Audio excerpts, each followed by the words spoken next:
Greetings, ladies and gentlemen. This is Efika with you and Didi. We are here just trying to put the recording of last week about the topic of Israel.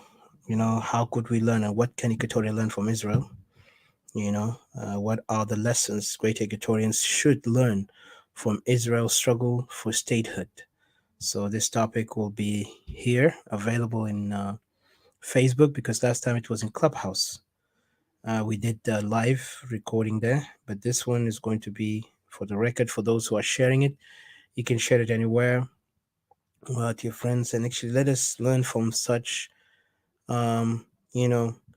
information that can help us, in particular, inspirational people in other world, because as we see today, Equatorians have a lot to learn, and they lack a lot of things that they might need to kind of cover it up as soon as possible. So this topic, this recording was last week. Like I said, it will be available here in Facebook. So we will put the recording in a few, but let's play first the music, and then from there we start. And I also want to welcome Didi. Thank you for joining me. Miss Didi, hello.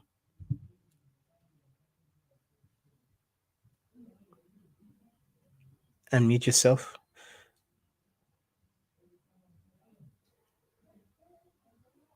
Yes, hello. You hear me? Okay. I might not hear you, but hopefully the audiences are hearing you well. So I will play the music in Equatorian, and then from there we'll come back. All right. Let me just see. Hold on a second. Let me see if I can get down and come back. Maybe I'll be able to. Hello, you hear me, Didi? Okay. So let me play this music because I cannot hear you. Maybe I have to exit and come back. But let me play it first. Oh yeah, now I kind of see your voice.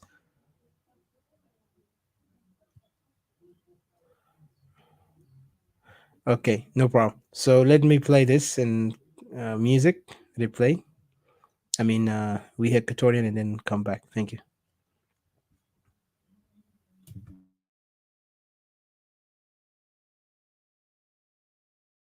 Geo, you records. Oh na na na na na na.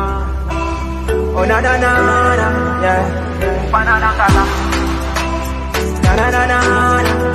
Anina wani. Anina sawa. Oh yeah. Anina Equatoria. Na sawa. Anina Equatoria. Beled wahid, anina Equatoria. Anena Equatoria. Oh yeah. Kanita minyambio, kanita mintori, weleta minjuba, yeah. Anina Equatoria. Teresia samagesi wanena. Yeah. We strong, we stand together. Yeah. Kanina gulu wahi, Equatoria biraba. Yabirwa pijama, asan bele na biraba. So give us pen and give us guns. Oh yeah. Give us Ibanabule. Oh no, oh yeah. Anina Equatoria. Nasawa, anina Equatoria. Beled wahid, anina Equatoria. Anena Equatoria. Oh yeah. Kanita zande, kanita mai, au kukuye. Anena Equatoria. Kelene na hibo nefusina. Kebilia kede maferiganina. Salam wa sahaba, behaja derino, hasan belet na biraba, arif mabisaido. So give us pen and give us guns. Give us Ipanabule. Anina Equatorian. Nasawa, Anina Equatorian. Beled Wahid, Anina Equatorian. Anena, Anina Equatorian. Nina Kulu Sawa Jama. So my Pelfanan Ngala. I love my people, and I'm the voice. Atoli ya buga ya baka, Equatoria balanda bari, kakuwa kilikuku, lambo lugoya, asante tokosa mundo, nyambara morobe mali, mundare, nyambara, otumu kari makotulo, lubara buga ya lobe, lodulo desetinari, Mundo, nare, Anakulu Nasi Sawa. Mafi hata bigesi manena, siasa mabigesi manena, Anina Wahe.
Um, okay. Hello, guys. Sorry, I was trying to have. I think Didi have a technical issues because I can't hear you, and I checked with the Facebook. You're not heard, so you need to exit and come back while we just prepare the topic that we're going to discuss, which is. I mean, we're going to broadcast the previous topic we had recorded it live in what do you call it in Clubhouse with one of our Israeli friend who was narrating the history of Israel and the inspirational thing that we can learn from Israel based on how did they struggle and fought for their independence, their country, their nation, their land, their ancestral land that was almost taken away from them by mighty powers around the world. Remember, England was there colonizing Jerusalem and the whole Israel and Middle East, and Israelis who came back did not accept it, that they will be left exile and never to return back home. So they decided to fight hard for their homeland, for their father's land, for their ancestral land, as we all know, and they did overcome all the challenges that is known to be in Israel. And today, Israel is the most respected, the most feared nation in the world, and in Middle East in particular, where they have proven themselves to be worthy to call themselves the nation of Israel. Because to have a nation, you have to fight for it. You have to stand for it. You cannot just be in. No, I don't hear you, Didi, unfortunately. I don't know. Do you have any other connection device you have? I don't know if if people down there can hear Didi, please write down. Because Didi is in my left side. I'm in the right. So no, no.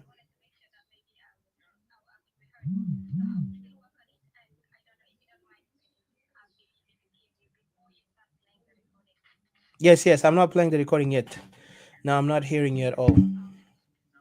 Unless until you fix. I mean, until you fix your recording. If you can, I don't know. Maybe you exit and come back, or you will try to kind of like if you have any devices connected with your computer, you need to kind of like take it out.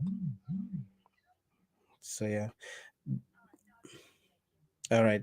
While Didi is going to fix her, you know, audio. Make sure also you check your mute setting in volume in your computer. Sometime you might be locked, so you have to undone this one, the mute, and then it will be on.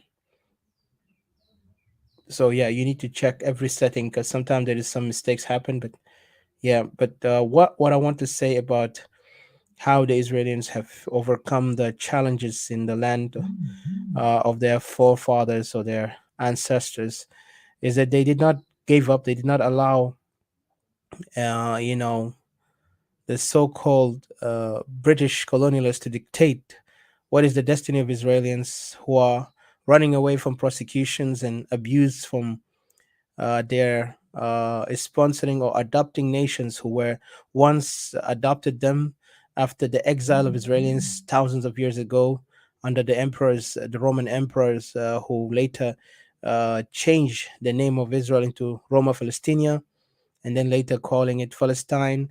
And that's why some people will use that word to, to eradicate the name of Israel by calling this the land of Palestine. But if you look back, this land belonged to Judea, Israel. All these lands belong to them, and of course, those who knows the Bible, biblical history, God promised them the promised land, which is in Israel, and the land became theirs by the power of God, more than power of men, and they did survive and thrive as a nation under these terrible times of their life. And their ancestors have also shown bravery and resistance against any colonialist, any oppressors. And this is actually an inspirational nation around the world for anyone to listen and to know about Israel. We know it in the Bible, in the holy books, and also we know it historically because we, even as we live at the present time, a lot of people are aware of what Israel, who are Israelis, and where is Israel located, and what are they going through, and what have they overcome, and they have still been challenged, but yet they still are overcomers more than you know people who are defeated. They never accept defeat, and this is something inspirational. So you will hear later uh, my friend, his name is Rotem, Mr. Rotem. Unfortunately, today we are not going to broadcast the live. We're supposed to today, but we will broadcast it next in the coming week, next week, in God will. He will be with us, and this time we will actually go live from Clubhouse to Facebook, and we will bring the topic live where people can interact because he will narrate the second part of the topic. But this is the first part of the topic. We're going to broadcast it. And plus, also, I want to, remind you that as people who watch from outside, as an outsiders, when you hear about Israel, you understand they are fighting for something sacred, their ancestral land, their people, their history, their culture, their religion, their language, their identity. That's what makes Israelis unique and powerful. And this is the same thing I will relate to our people in Greater Equatoria, where we are in the same predicament right now, but we're not doing much compared to the Israelis. They have fought, stood their ground, raised their army, raised their young men to be army defenders of their land. They stood up against any foreign or domestic terror.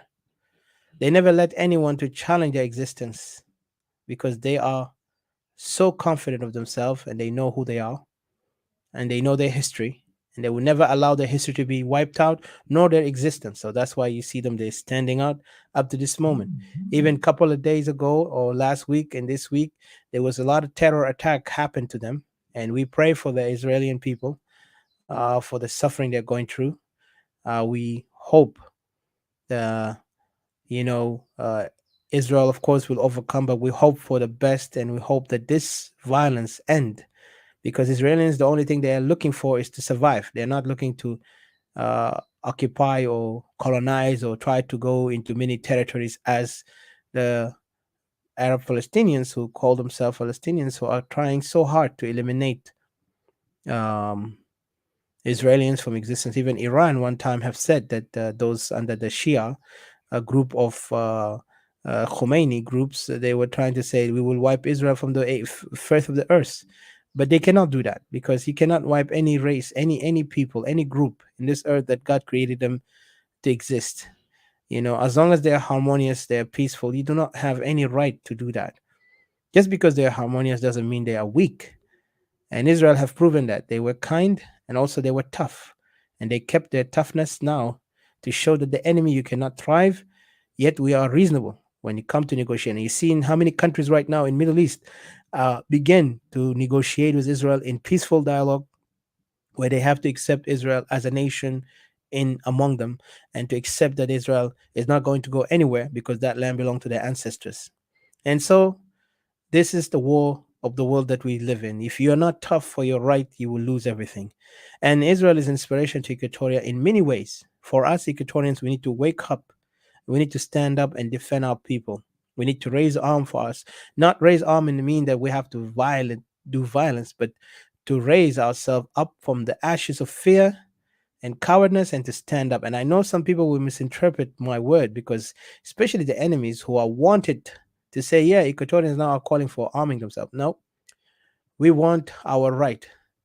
And what I say in Israel, when I see Israelis, I see the inspiration, I see the relation, I see the connection, I see the power of how you fight for your existence. The only thing that we have fallen, not able, as people of Equatoria, we're not rising up to our standard. We see our land today has been occupied. We see our people chased away, marginalized from the land. Another group are trying to take over in a tribal way and try to combine us as we are South Sudanese. Imagine if Israel did the same by allowing the so-called Palestinians to be merging with them and say, yes, we are Palestinians, not Israelis, to eliminate the existence of Israel. They tried to do that with Israelis. They call the name Roma Palestinia, then they call it Palestine. And when Israelis came back from uh, from uh, from Europe and other places in the world to gather their people around so they can, return back to their father's land or their ancestors' land, they really work hard, you know, building, farming, establishing everything that is possible to let the generation to come not to feel lost and not to be always in intimidation by others. And they did manage so hard to make sure Israel become a nation, and they did with sheer willingness and also believe that we are not, they are not going to give up on their right. And this is exactly what happened with the people of Israel. And today everyone celebrate Israel around the world. Even their enemies, they celebrate them and they despise them because they are in animosity with them because of the hate that is built on them as generations who are lost to understand that this land belonged to the Israelis. So that's why you see hatred has gone. Hello, Didi. Are you able to can I hear you if you hello? Mm, hold on. Let me mute myself and see.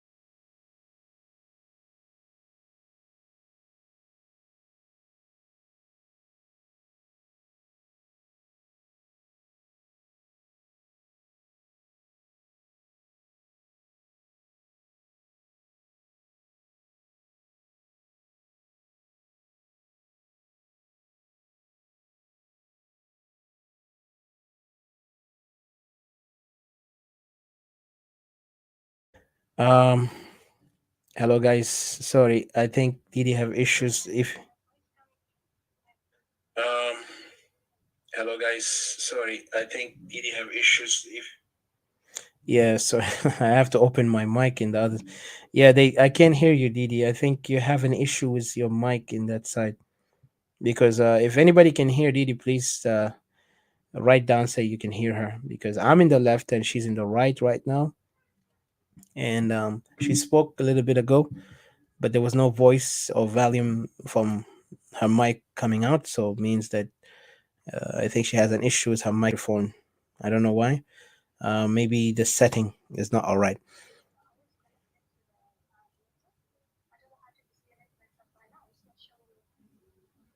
Okay, I don't know. So again, back to my point of what I want to say in particular is that as Equatorians, we need to really rise up and wake up. We need to inspire our generation to come and our generation to love their ancestral land to the extreme that they will even ready to sacrifice themselves for it. Because if you look at Israel, like I said, it's a great inspiration on how they have defended and fought for their land without any fear. Some generation are born to bear the burden of knowing there was a mistake happened during maybe before their time they came into existence, and their fathers may be part of that mistakes. But what they did, they have you know chosen as the next generation not to allow that mistake to continue with the coming generation. So for Israelis to think clearly, to come back home and to return and build themselves into a nation, gave them that quality and that you know um notoriety and respect around the world, that after the 1,000 years of their exile, finally they chose to go home or come back home, and they fought hard to make that home become reality. Because most of the others in the past, when they are in the struggle, because if you look at the Jewish community around the world during the time of after Christianity, after they were chased away by Emperor Hadrian of Rome. He even built the Wall of Hadrian in England, Hadrian Wall. The man was so notorious, known for his, massacre of villages and extermination of tribes in ancient time. There is some tribes in Europe were exterminated by Hadrian, the same like he did in Middle East and others. But thank God he never went too deep into Africa to do the same. But imagine for Israelis paid the price and they were chased away and went out to the land of Spain, and some of them were Spain. Of course, there was others in many countries, in Asian countries like Persia, Africa, Kushite areas, the Egyptians, the Libyan areas, all these places, because Israel was everywhere. And what happened at that time, they did live there as exile, as slaves for 1,000 years, for years, and then until Rome fell, and then they expanded into many countries until Spain also abused them, and they went again to another countries, even to Russia, went to Europe and Germany, a place called Krakow, and during the Prussian Wars, and they expanded to that extent. And so the people were just everywhere until the Nazi, where they came and abused them. That's when they began to think. And before that, there was a lot of what do you call intellectuals of Israelis who told them that we have a homeland, we can go back. But some was like, oh, this is a desert area, what we need there. So some of them, they didn't even care. But somehow or another, at the time that was right, the people have chosen. In the 20th century, that was the time of the return of the people of Israel back. And when they returned, of course, it was a struggle just to build and to survive in that land. Enemies were around them, and they have managed to even begin to divide, because even the Arab, and you will hear it from our brother Mr. Rotem from Israel, he will tell you how this thing happened. Britain was behind it, the Arab, you know and the Arab were like, at that time, were given Asham, which is Damascus, and all this. And he will know, and he will give you more detailed narration on that. But what the lesson from this, what I want from our people of Greater Equatoria in particular, is to understand that our fighting for our land is a sacred thing. And once you don't understand and value that land, you are nothing. Without your land, you're nobody. It is shameful that our people are very much easily susceptible to anything that is given to them by the enemy, by the same person who oppressed them, by the same people who mock them and use them and tell them, like, you guys, you cannot be anywhere, you are South Sudanese, when the South Sudan name itself is not our name. I know we have a lot of enemies who are now using the ignorance of the people. And I have to say it, the ignorance of the people. If you're an ignorant mass of people who just follow leaders blindly and always want to be um, ignorant to the extent that you cannot see the reality that wrong is wrong and right is right, then you are a fool more than any fool that ever been. Because a foolish man will always want to be a servant. A foolish man want to be a follower. A foolish man want to be a man who cannot make himself better, who cannot bring himself with realization that you have to change your way to be a better person. I'm an Equatorian. I'm proud to be an Equatorian. Equatoria is a homeland for us. Equatoria is a place of our birth of our ancestors. Equatoria is where our people started their civilization. And for you to give up on your land just because you are a coward or because you are now feeling the heat that you cannot separate yourself from your oppressor who's trying to take your homeland, then you're not a person, because this is the weakness of a person who have no value. They don't even see the meaning, the greater meaning of your land. So my fellow Equatorians, at the moment that I see no one, maybe one or two, I hope the rest who have the conscience and they will listen to us later understand that we are not here for the sake of popularity or the sake that you like us or not. Because I know most of people here, some of them, they don't even like us, but they just like to copy what we say, and sometimes they will use it as if they have understood the meaning what we're saying, but they don't. We're going to speak the facts, the truth, whatever it takes. If you like it or not, we Equatorians are willing and able to, because our people are not going to give up. And for us to fight for our survival is everything. Equatoria is a place where we need to take pride and honor for who we are. So when I said I brought this topic today about the Israel, it's for a reason that we're trying to kind of like compare the thing that made Israelis to stand up for their land with our issues, the struggle, because we have the same struggle. They were fighting for their land. We are fighting for our land. They were fighting for protecting their people. We also fighting for protecting our people.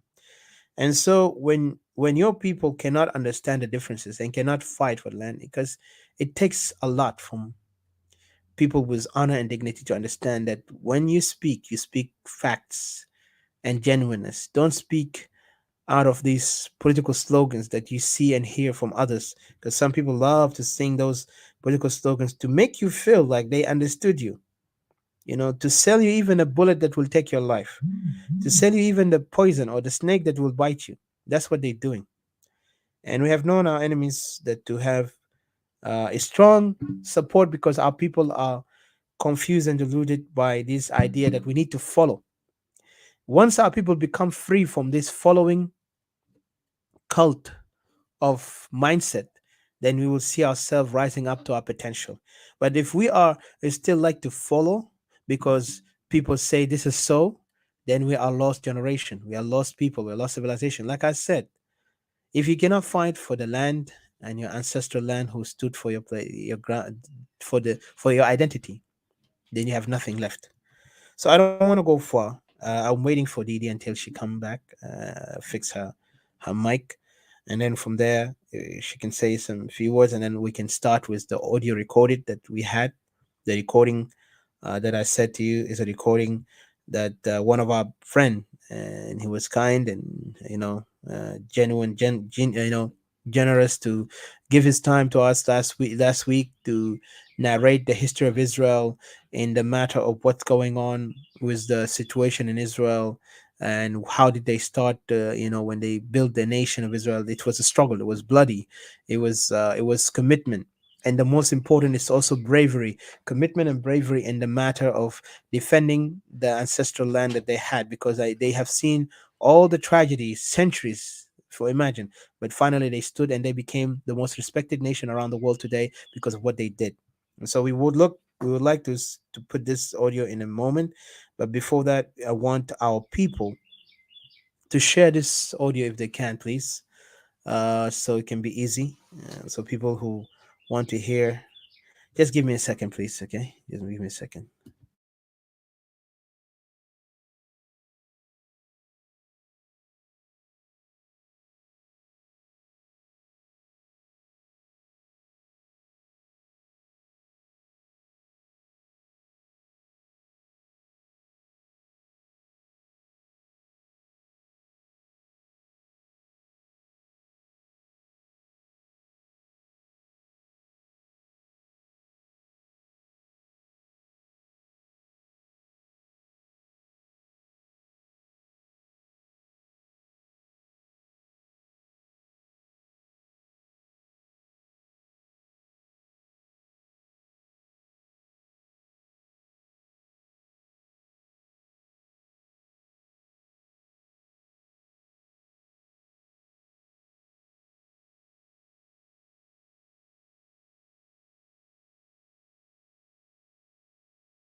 Pass my greetings to my greetings.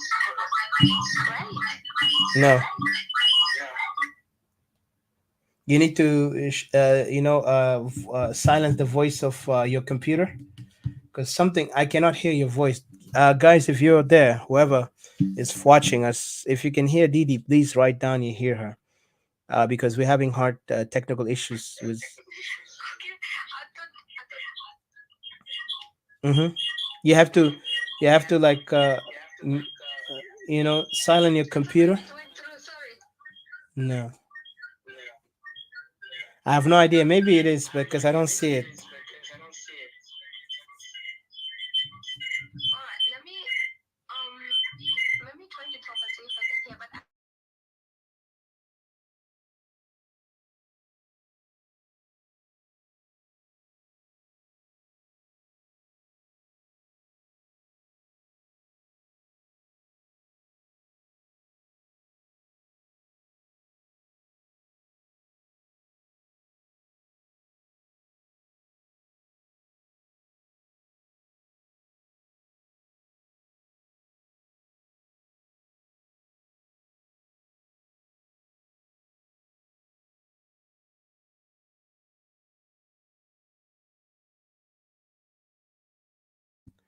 Good.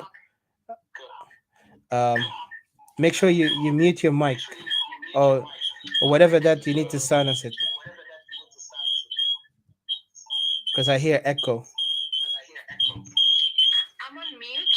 It's only my phone that I'm talking on. I think it's from your device because you have multiple.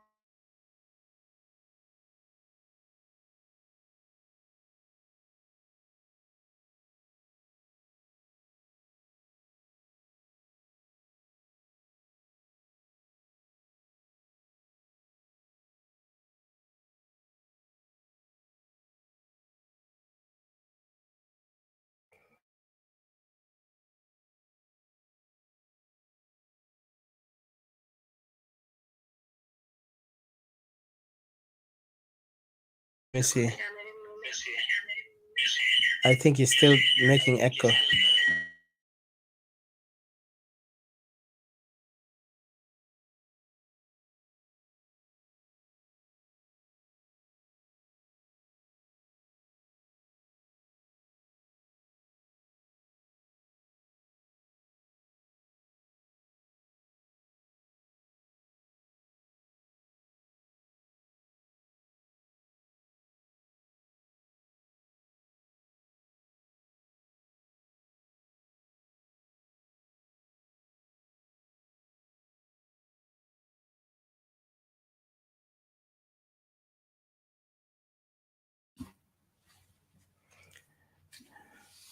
Okay.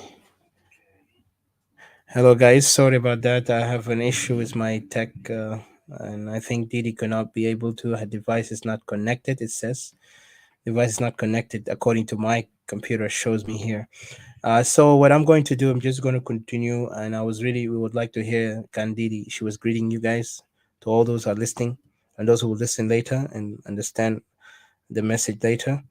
What we want to say here at the moment is that this clip we will play. I mean, not the clip, but the whole video that we're going to play is last week recorded, and so I won't go far, but I will just play it so people can hear, in particular Equatorian, to be inspired and to wake up and rise to do the right thing.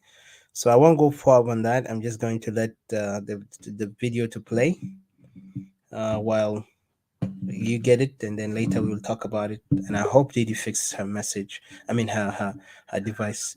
Let me see if you're here, Didi. I don't see. Are you able to speak? Can you speak? Well, no voice. I don't hear your voice, unfortunately. Yeah, there's something going on, but what I'm going to do is like we're going to play the audio, the recorded audio, and then later we will talk after it, and hopefully we'll figure out the technical issue that Didi has. And so, with no further more discussion here, I'm going to play it. It's like 2 hours and 52 minutes and 2 seconds. So the audio, it says the lesson Equatoria, as you see in the screen. This is recorded audio. The topic will be, what are the lessons Great Equatorian should learn from Israel's struggle for statehood? This is last week, the recording. And so, with no more further ado, and the person who spoke with us was Mr. Rotem. So, for people who never been in Clubhouse, in Facebook, you will have a chance to share it with everybody, especially our people down there. I know we speak English, but unfortunately, we kind of like we have to, because it was recorded in English, and then later we might speak in Arabic. If anybody have anything you want to say, please say. I know what we're saying right now have created a lot of heat, and it's interesting, to be honest. Even our enemies are increasing just because we speak about Equatoria. But that's the beauty of it. The more you have, if the enemies, if there was, people who are pretending to be your friends or pretending to be people who are around you and cannot respect your right, then that's not your friends. That's not your people you can trust. My right is more important. As I respect others, they need to respect me. I cannot pretend to be a coward, or to be somebody who's just a appeaser. So because I cannot fight back, I cannot stand for my right, and then I have to make that person who dislike me, who dislike me speaking about my right, to be quiet. Because if you do that, that's not a friend. That's an enemy. So I prefer to have an enemy who despise me because I speak for my right than a fake friend who will come around you only just to stab you in the back, like we see a lot of time with many fake friends and fake people around the world. So I won't go far. We know what that is. From their fruit you should know them. And if you're a friend, be a friend. If you're an enemy, be an enemy. But Equatoria will be rising. Equatoria will be a nation. Our people will fight for it, no matter how you think. We're fighting in our own way, and I know the time comes, everything will be clear. So I'll put this video, the audio, so you hear from Mr. Ratem, our Israeli friend who narrated the issue and the story of Israel. Thank you.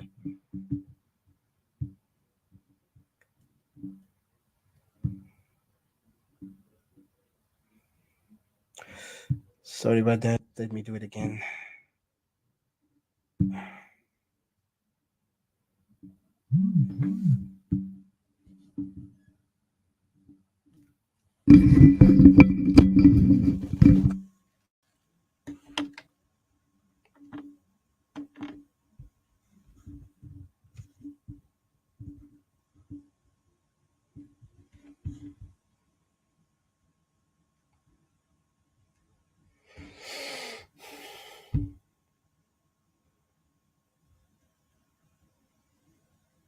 Give me a few minutes, please. Hold on. I'm trying to play it. Uh,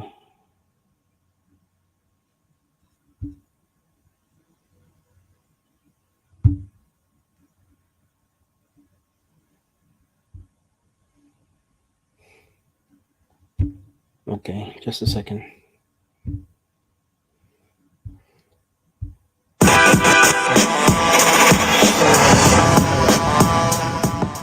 All right, bang, bang.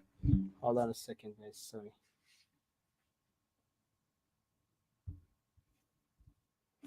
Sorry, this is a recording from um, YouTube. I don't know why. I just pressed it by accident. So just hold on with me until we get there.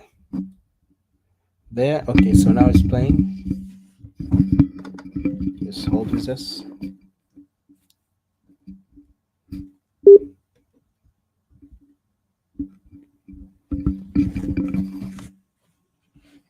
See, the live thing is sometimes really terrible because when you play something live, it always has a crisis there. So yeah.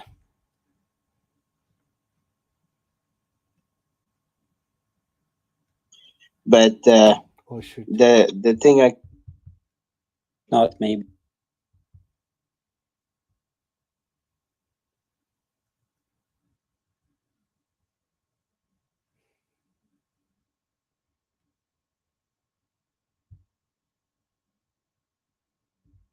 So it's playing, guys. Just be patient. It's like a couple of minutes and it will start. Because that time there was Mr. Rotem who was coming in, and so he came in, and then we start discussion, and then he began to narrate. So it's 2 hours and 52 minutes and 2 seconds exactly. The topic on the lesson Equatorians can learn from the struggle, Israel's struggle for statehood. And of course, it's written out there in the screen. It says this is a recording audio topic of what are the lessons great Equatorians should learn from Israel's struggle for statehood.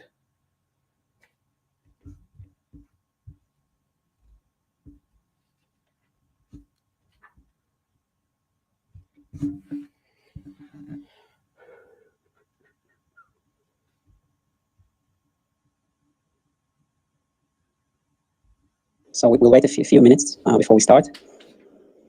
Um, try to ping a few people and we'll see if they join. If not, maybe like they can see the replays later. yes, you're right.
Is happening in the country, but the thing that concerns us is not actually about the country, because really right now we are all already looking for independent of our nation as Equatorian nation.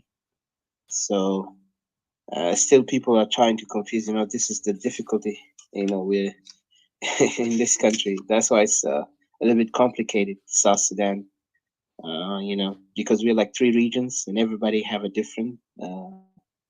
We're like almost like Czechoslovakia. If you remember Czechoslovakia, how they are all different, even though they are united on a roof of Czechoslovakia, but now they have divided into 6 countries. I think that's the same thing with South Sudan, because most of us were brought under this former colonialist, and then later the Arab tried to take also our land by force, but we fought against them. And then now it became a nation, but not the way how we expected, because now another group wanted to dominate, want to build a hegemonic power. So we had to decide like we'll be a nation of our own because of the abuse, the genocidal, attacks on our people. So it's just extreme. Right now, the president is creating a conflict. He's trying to create an escalation, which even he's not even legitimate president based on what we know. He came there as a warlord, taking over power. So it's dangerous in its existence. That country is going to end up into a horrible condition, particularly like people now trying to, remind of what happened in Rwanda, but we don't want this thing to happen. So we want to exit as soon as possible to build our own nation. So we're working hard on that matter. Yeah, I think like you have like, I don't know how, but you have like to make your struggle something that the West will also be familiar with, because most of the people Exactly. doesn't know even what happens there. That's why we are, contacting, sending letters to all these nations, Western nations, even including to Israel. We send letter to embassy of Israel to see the support, because right now the country that South Sudan, as you see, it's even now trying to get like even the sponsor of terrorism in a way, because what happened now, those former Arab countries that used to fight us now are making deals with the regime, with this regime on the basis of resources and base of also interest on that matter. So they begin to kind of build a new ground there. Even the guy, like I told you, from Hezbollah, he was one of those contractor who owns a lot of businesses, like, and those money are gone unknown.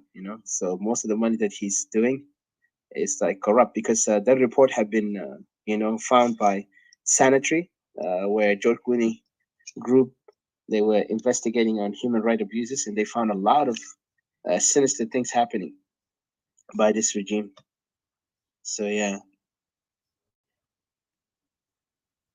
Yeah, like it was like regarding Hezbollah, there was like a project that the American did that called the Cassandra, and they tried to find out what is the path of the people, like of the money laundering made by Hezbollah, because like they are Shias, so they're not supposed to deal with drugs, with cocaine, but actually they have like a big web of smuggling.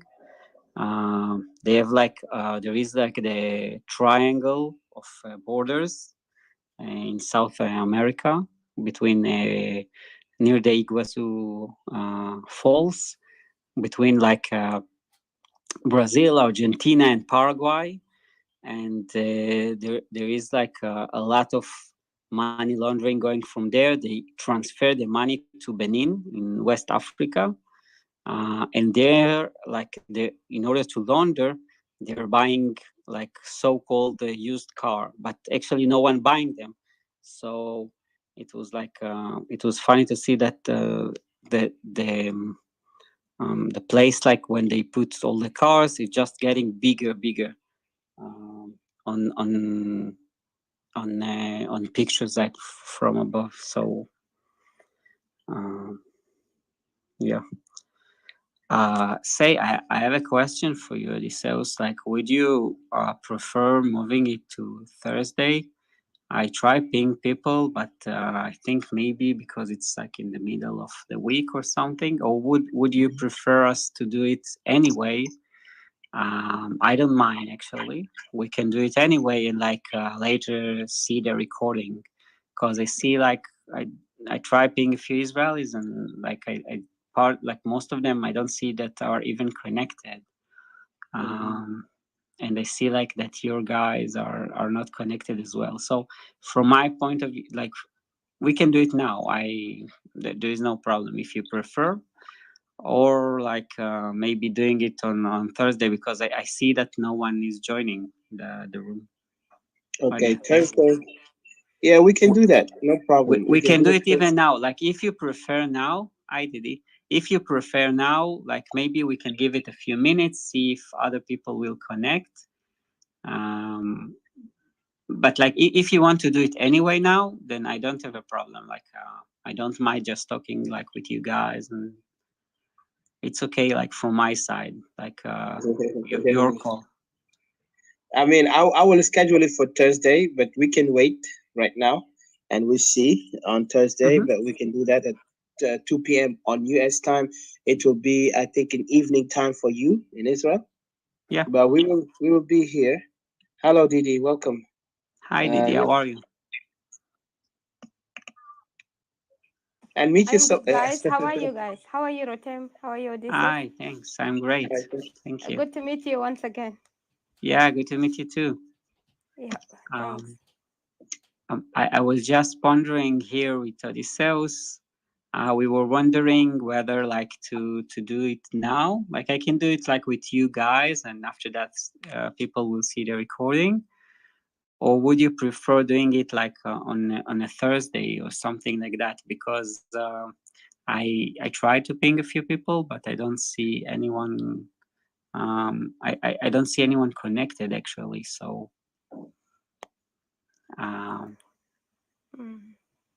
So, But Odysseus, like what do you think? Yeah, we can do it on Thursday. Mhm. Uh, we can do that, no problem. But we can just talk a little bit about things, and then we leave it as a recording, a short recording, and then yeah, later we, sure. we tell people that to come on Thursday at between 1 p.m. if you're in USA. Actually, let's make it. Yeah, Didi, are you able to? Because I know you're on a different time zone. You guys will be at nighttime. Are you good, Didi? Can you stay late on that moment? Yes, yes, I can make a time for it. That's Yes, fine. please. Yeah. So Thursday it will be on your time. It will be Friday for you. It will be midnight Friday for you. In But it should be like on the day between Thursday and Friday, right? Not between Friday and Saturday. yes, yes, yes, definitely. Yes, I know. For the Shabbat, I know we're not going to Yeah. do that. Yeah, Thank you. yes, I know for sure. Yeah. So to me, will be on Thursday, isn't is it? Or Yeah, because Thursday. I'm It ahead, will be I'm Friday ahead for of you, time, Didi. I think. It will Yeah, be Friday for you. It will be yeah. Thursday for us. Rotem and I Oh, will be Thursday because Rotem it will be evening for them. It will be afternoon for us. excellent. Yeah, Sure. that's good. Yeah. Like I'm pretty like I'm flexible from the hours point. Like like now the time is 3 a.m. here in Israel. So I'm working Wow. nights, so there's no problem. Like Oh, thank you so much, brother. What's the weather like there?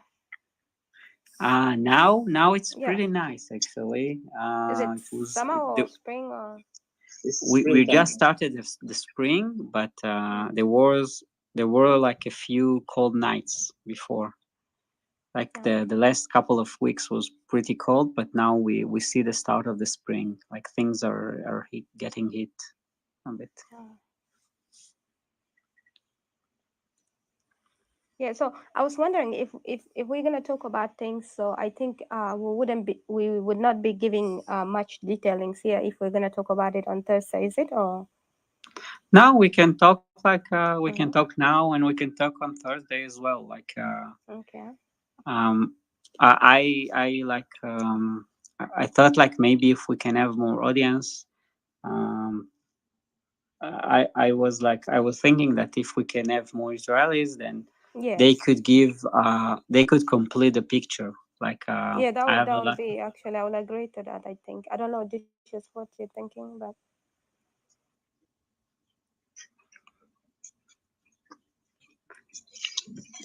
Yeah. So I say like maybe we can start talking about the um, the struggle for independence, and like I don't mind, like we can drill down, but like it is or Odysseus, is there something that you want to ask or something that uh, was like more interesting from your point of view, or like can I just chronologically start talking about the war?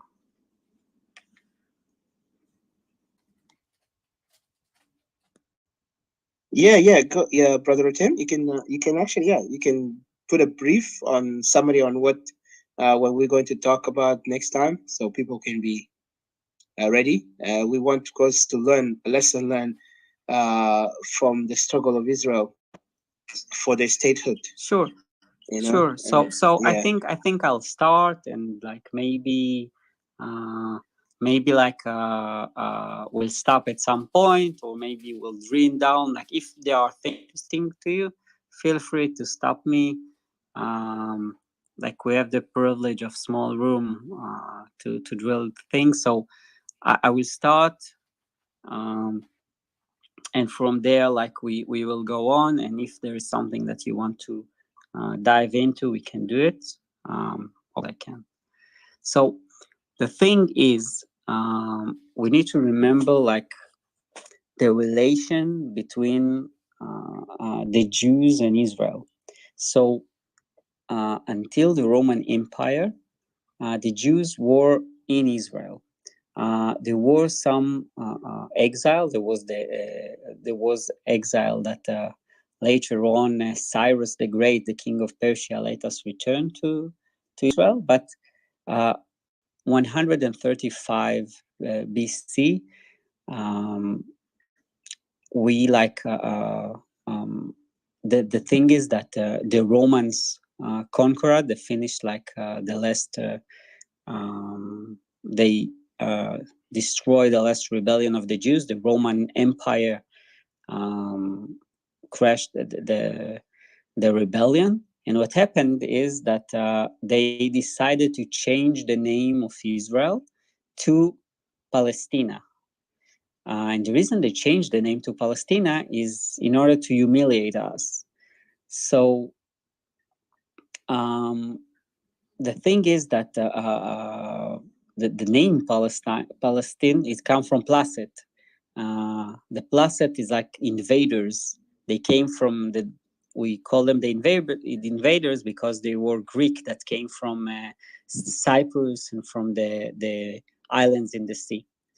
So the city of Israel went through the Arab conquest. After Muhammad in 6022 did the Hijra, there was like the caliphs. So it was like they have like the four first caliph. They call it the Rashidun in Islam. So the first one was um, Abu Bakr. The second one, the one that conquered Jerusalem, his name was Omar ibn Khatib. He came to Jerusalem, and he eventually changed, like he kept everything the same, so he just changed the name to Philistine. But like during the history, the Arabs like didn't give it like special. Didn't refer to it as Palestine. They refer to it as Bilad Hasham. Like Bilad Hasham in Arabic, it's the like the country of Syria. They like we were like considered of South Syria, and when the Ottoman Empire came, Israel was part of something that was called Sanjak Damascus. The thing is that along this time there was a population of Jews living in Israel. especially in Jerusalem, in Hebron, in the main cities. So the Jews lived in the main cities, and during even before, like a lot of people confuse it with the Holocaust, but we started to move in to Israel back again with the start of the Zionist movement. We always dream about Zion, even like from the very moment that we were exiled by the Romans. And we started to move in. And as we moved in, a lot of our population moved in the same time. And the thing is that the area back then was part of the Ottoman Empire, and Ottoman Empire divided its places to wilat, and under the wilat there were sanjaks. So we were part of wilat Damascus. Damascus is in Syria, and under that we belonged to sanjak. Like we had 4 sanjaks. One of them was Jerusalem. I think the second one was Fat, and so on. So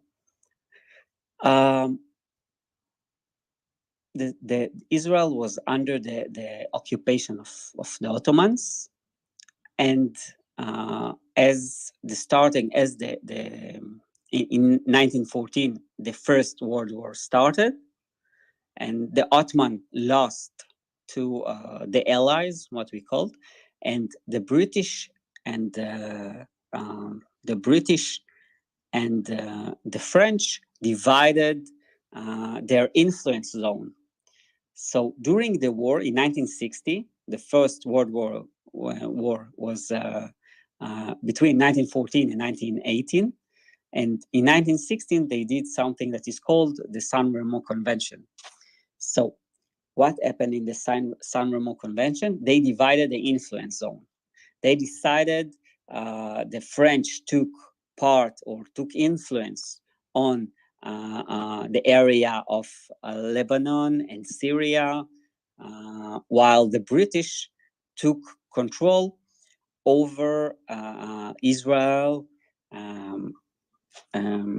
We took control over, the British took control over Israel, it was then called Transjordan. There is the Jordan River. And like what is now Saudi Arabia, Iraq, the British controlled all over those areas. So in 1917, the British, and I'm talking before the Holocaust, in 1917, the British said, okay, we had like good relationship with them. We helped them, like it's not much of a help, but we tried to do what we could. Like there were small battalions that tried to help, not something significant, but as an appreciation and as a moral, like it was the British decided that it would be a good idea and to give the Jews a home, to give them like a home in Israel. And this was the Balfour Declaration. Lord Balfour said that the Jews, Israel or Palestine back then is like the home, should be the home of the Jewish people. And back then, Palestine was not only the state of Israel. Palestine was Israel and Jordan. The thing is that there was a war back then, the Hashemites, by Sharif Hussein. Back then, like there are the two places that are holy for the Muslims, Mecca and Al-Madinah, the Hijaz area. And the Sharif Hussein, which was one of the people that was there, was like responsible for this area, lost to Ibn Saud, but he helped the British during the war against the Ottoman.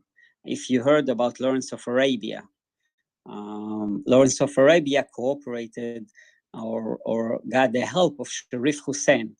The thing is that Sharif Hussein got kicked off the Holy Land of what was back then.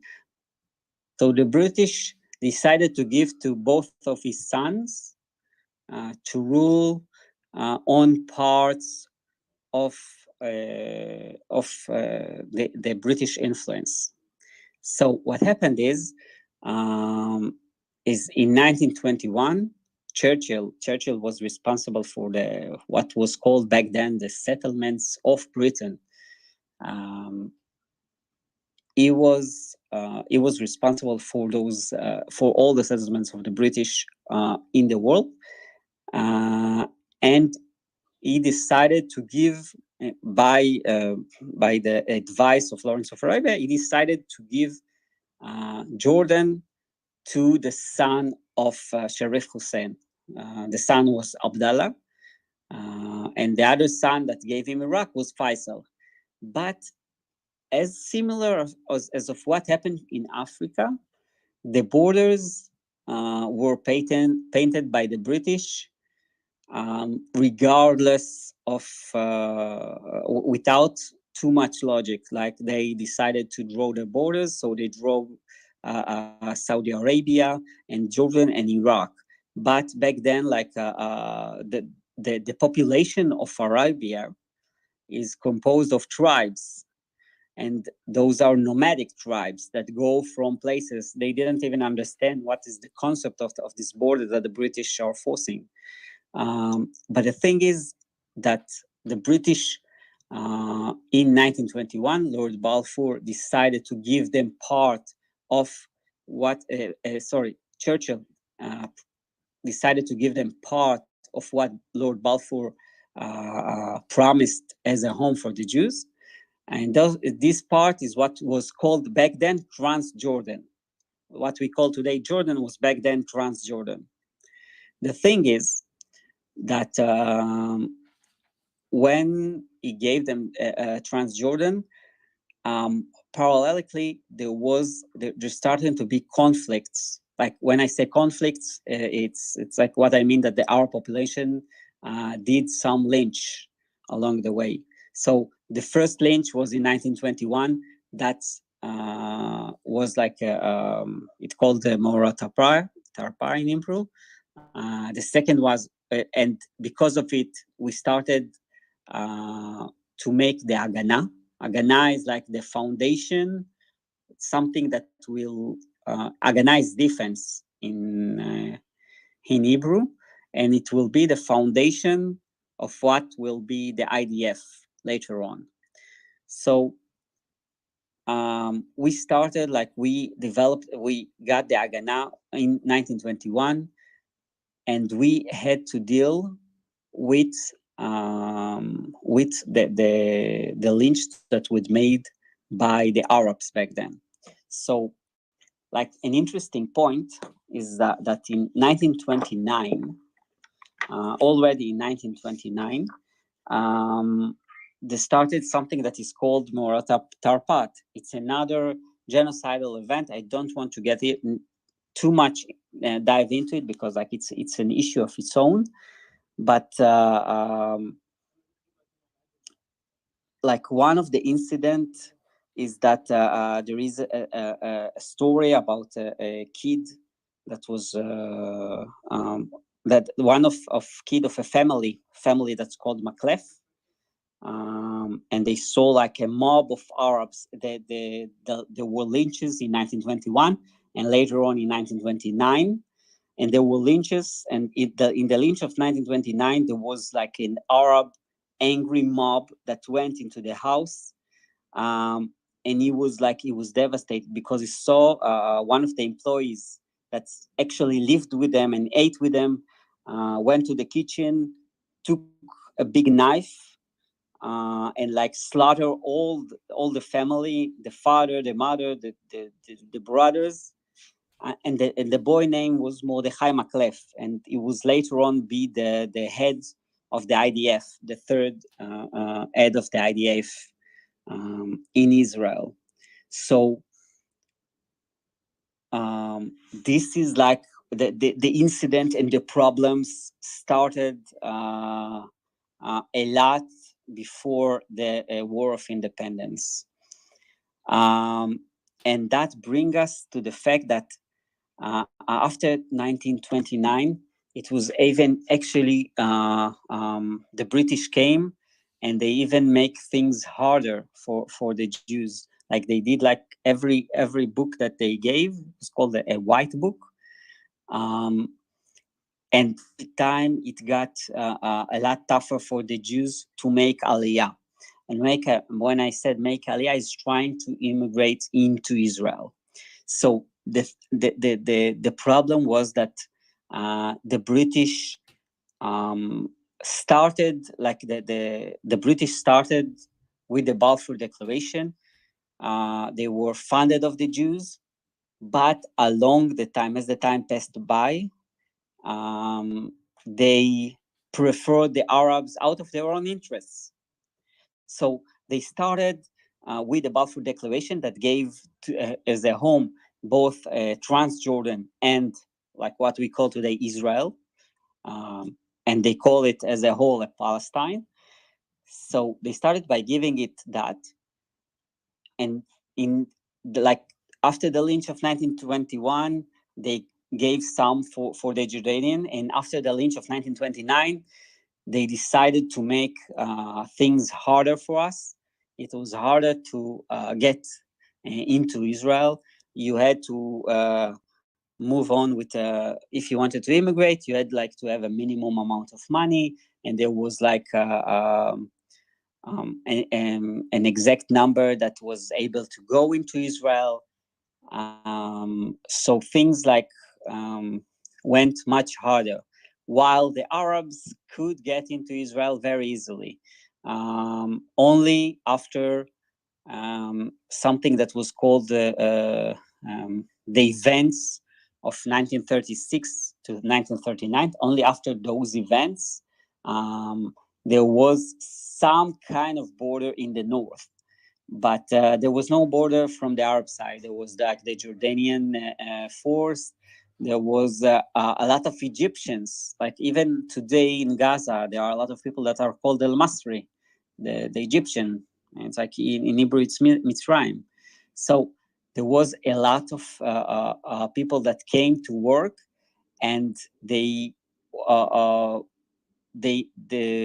got more money working for the British and for the Jews than what they would get working in Egypt or in any other place. So it started the immigration of the Arabs into this place. So the thing is that we had a lot of hopes. We started like to when the Second World War started, we had a lot of hopes from the British. Like from one hand, they did like they tried to force their mandate. So from one hand, we have to deal with them as they were here in Israel, but from the other end, there was Hitler. Was like he killed Jews all over Europe, and we had like there were small units that started to be part of the British Army in order to assist the British Army. Of course, it was like we were talking about the World War II, and like whatever help it was a little help. Something that is more something that is very little, but like this is what we could do. While the Palestinians, there was no Palestinians back then. The thing is that the Palestinians were composed of Jordanians, Arabs, Egyptians, and people from the north. When I say people from the north, I mean people from Syria and Lebanon. So the thing is that we had a lot of hope that after the World War, the British will see us like in a better view. The problem is that after they finished the war, they were very like the only thing that mattered for them is their own interests, and even the people that after the Holocaust try to go into Israel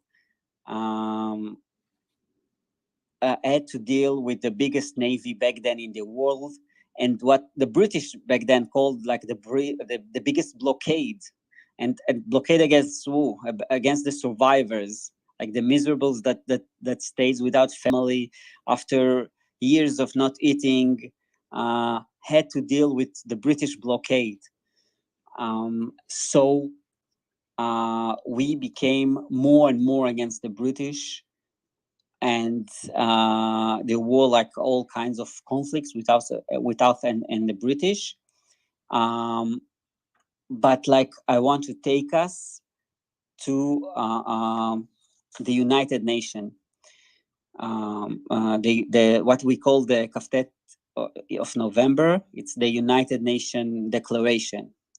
So the thing is, in 1947, in November 1947, there was a decision on 29th of November. There was a decision to start two states in Israel. One will be Jewish and one will be Arab, not Palestinian, Arab, because back then there was no Palestinian nationality. There was like, as we said, even Jordanians didn't actually existed. Like what there is now is the Hashemites that control Jordan, but all there was like Arab tribes. So half of the country was for Jews, and half of the country was for Arabs, and like there was in this place like 39 places, or like cities, not even cities, like 39 places that were not in the Jewish state. And this declaration was supported by 33 countries, including Soviet Union back then and United States. One of the few decisions that both the Soviets and the Americans voted for. And like, if I can give like the first lesson is like, take what you can, because the thing is, we had nothing. For us to return to our land after so many time, after 2000 years, we got a small fraction from what like we started with the Balfour in 1917, and we got small fraction in this declaration in 1947, but we took it. We said, okay, no problem, give us some kind of land, and we took it. But the problem is that the Arabs didn't agree to take it, and the day after, a mob started like put fire on the central of the sorry, by they started fire of the commercial center in Jerusalem, and like the day after, we started the War of Independence, and we started it by they firing on a bus that went from Netanya to Jerusalem. 7 people were killed, and that was the starting point of the War of Independence. So they didn't even took a moment to stop. As soon as we got as soon as the United Nations decided to divide the land between Arabs and Jews, and when I say the land, I mean the land of Israel, the day after, they shot on a bus, they killed 7 people, they put fire on Jerusalem. We had to deal with the war, like clashes before, But this started the War of Independence, and the War of Independence, in its starts, began as a civil war. There were there was like an attacks from the people, from the Arabs that lived here, that lived next to us. Like I first quoted what the first what Maclef family suffered. The same thing happened here, and the thing is that there was a lot of clashes, and the clashes was made by the Arabs that live in Israel. They started on there were a lot of cities that were involved, like Haifa, like Tiberias. In the same, like in a few days, there were checkpoints. There were snipers that shooting on Jews. We had like to try to defend, and one of our major problem was that Jerusalem, the way to Jerusalem was um,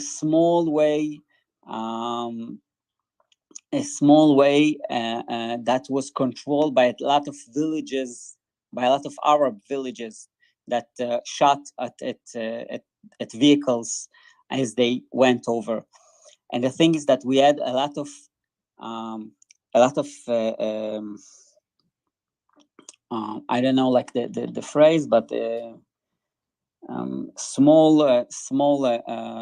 It was called back kibbutz, but like or it's small place that Jews lived in, and there were like 39 points that were not part. There was no territorial.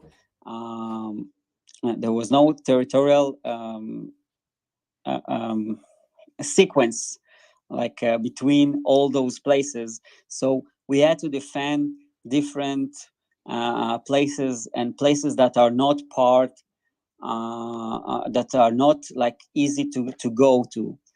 And the thing is that those places, those mini cities, let's call them, were built in a way that they could defend themselves. They were built in a way that they needed to um, operate in a way that we knew that we can't give them supply. So there was a decision in the Israelis group not to give up any of the places, and like a lot of places like fought during the war. Um, and the thing is that one of the major places was Jerusalem, that was controlled by, it was like a 6 kilometer way that started from Babel Wad to Jerusalem, and it was controlled by a lot of villages, a lot of Arab villages. So the start of the war was very bad for us. It was very bad for us because we had a lot of places that are disconnected.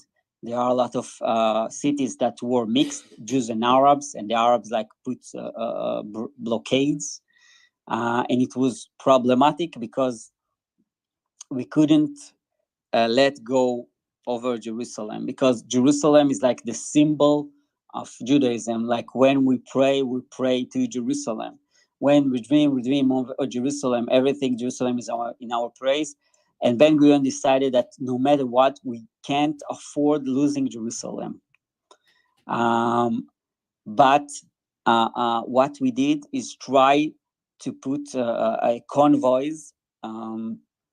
We started like putting metal shields over vehicles. Like this was like the armed vehicle of back then, but it was actually just few metal plates that were put on vehicles that gave supplies to Jerusalem. And the thing is that we started to move all kinds of convoys, but the convoys got attacked over and over again. One of the convoy, one of the stories that we have is with the convoy of, it's called the Lamed Hey, the 35 convoy. So the thing is that south to Jerusalem there is a territorial part that is called Gush Etzion. Those people were detached and were under blockade and under Arab attacks.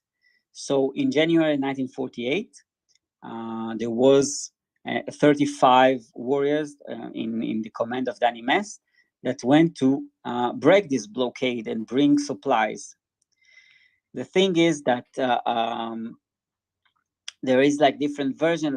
One version is that they saw an old Arab man that take his ships, and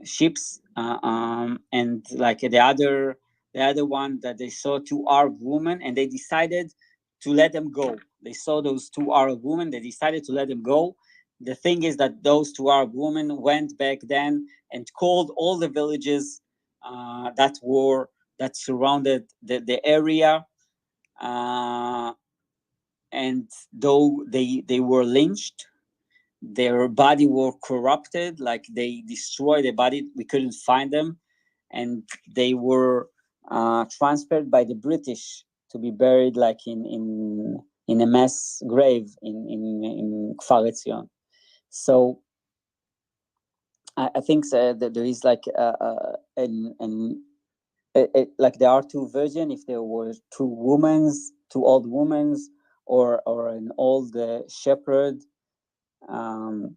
that saw this convoy, but when they were merciful to them and they were killed. They were killed and their body was corrupted.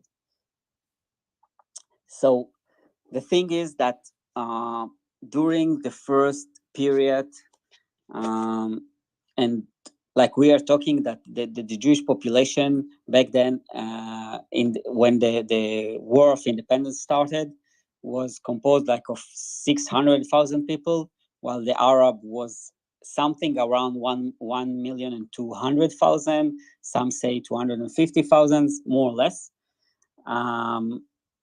But the villages were not concentrated. They were in a lot of places. They were detached from a lot of places, and trying to bring convoys to those places failed over and over again. And there were a lot of convoys. The 35 convoys was slaughtered in Kfar Etzion. There was another convoy that is called the Yechiam convoy that was also killed. I think there are a few more convoys that maybe we'll bring down to them on Thursday. But the thing is that the Arabs, even as the War of Independence started, they were in euphoria. They thought they were going to win the war. And in all the Arab station, there was a song that went to a hit that called for any Arab to take part of the massacre. And the song said, the Khelu el Saif equal, let the sword speak. They keep singing this song, let the sword speak. They were they wanted to do genocide. They wanted to kill us. They didn't believe that we are going to survive this war. And they started in geographic advantage, geographic and tactic advantage, while we try to transform convoys. And the thing is that to add to that, at the same time, the winter in Jerusalem, there was snowing. So there was a big fear that the people of Jerusalem will starve in the winter of the end of 1947. Another thing that we need to take into account. Joseph, you wanted to say something? Yes, I'm really enjoying this. I was just curious if you could, do you know the name of that particular song about Let the Sword Speak?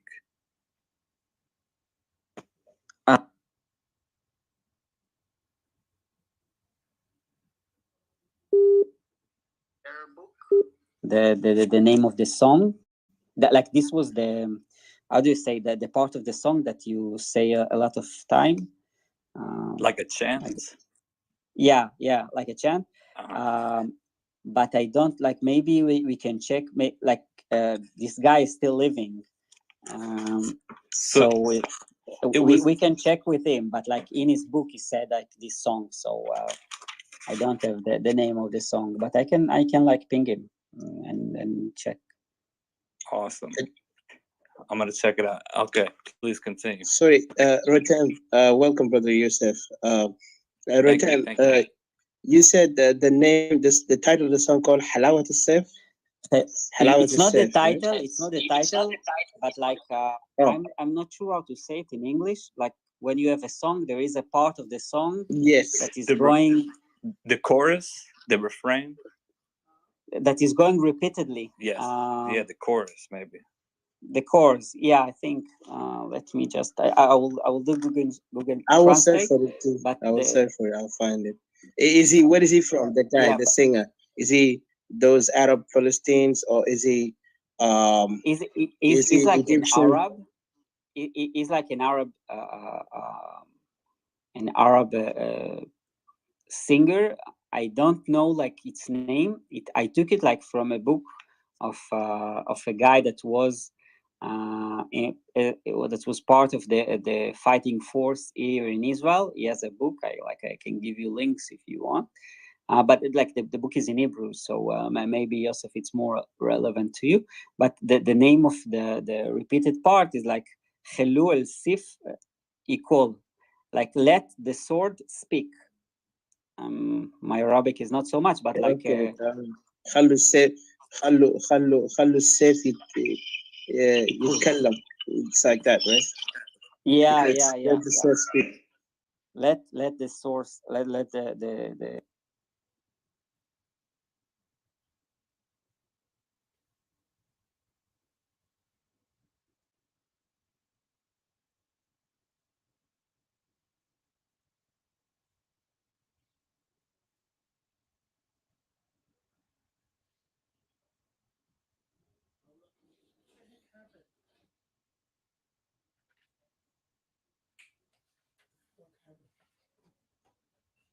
that was like back then. I can like he's still alive, and I can send him like an email and ask him like if he can bring more details about this song. That would be awesome.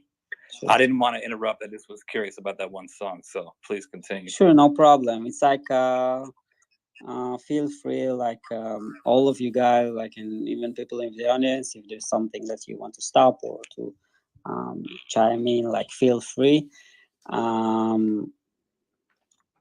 So the thing is that we started like to sum up the situation that the Jews were that in the start of the independence war. So the independence war wasn't one big chunk.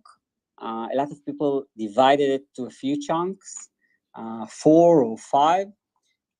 But the first part of the independence war didn't started when the British left. The first part was started when the United Nations declared about dividing the country, and after the United Nations resolution. This was the first part, and this part went for a few months. And during this month, there was a plan, like the Arab countries didn't want to get involved before we declared on independence, before there was like the Declaration of Independence in 1948. So they funded something that was called the Rescue Army. And the Rescue Army was composed by all kinds of Arabs, of Arab countries, of Arab volunteers. Sorry, and like I think that if we take into account, let me give you like more exact numbers. So there were like at the end of 1947. So I'll make it like clearer.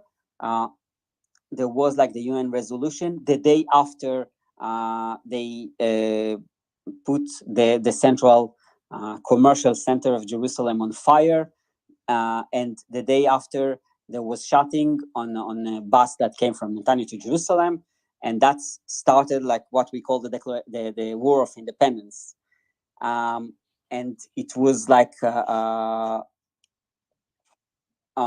part of the people. It was like civil war. There was no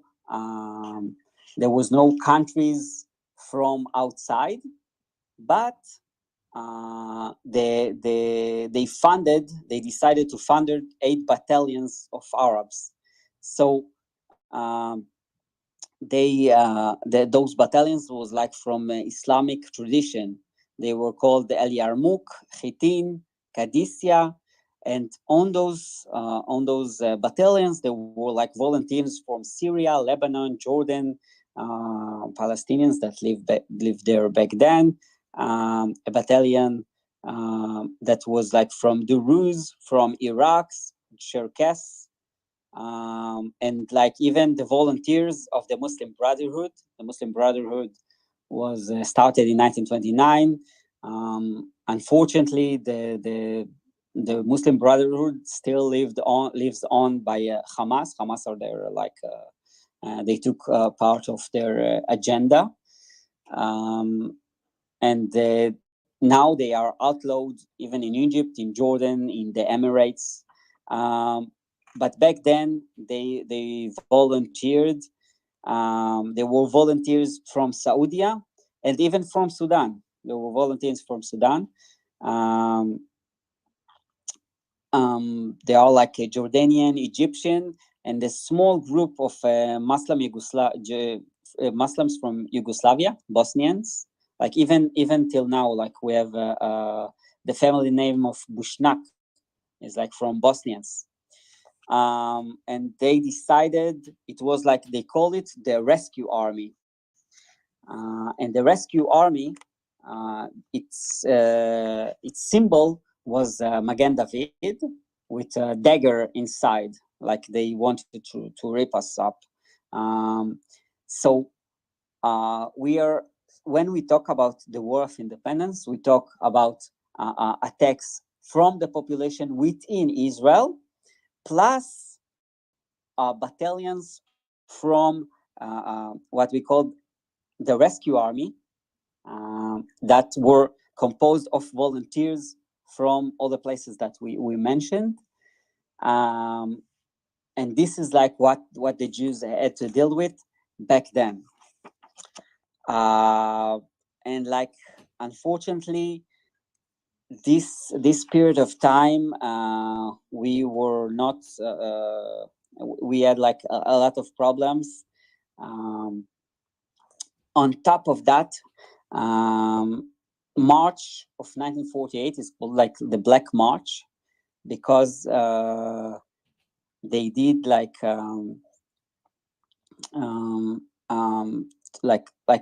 terror attacks. They put bombs on trucks, and back then, like they moved those trucks into Ben Yehuda streets in Jerusalem, and they destroyed almost all of it.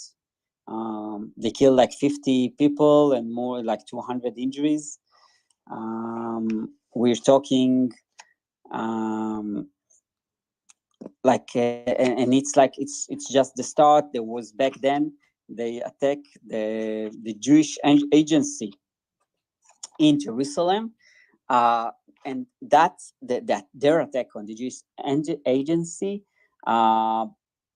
was a big moral attack, because it's the office of David Ben Gurion. It wasn't in there like back then. It wasn't in Israel, I think, back then. But they destroyed the office, and it could easily died from this attack. So I think if we take into account the warrior fighters, like there were the local warriors were there was the Najada and Futawa that was like F military. Those are the Palestinians that fought from this place. There were soldiers that served in the British Army or in the Transjordan, in the Transjordan police, and there were all the volunteers that we've mentioned, 7,000.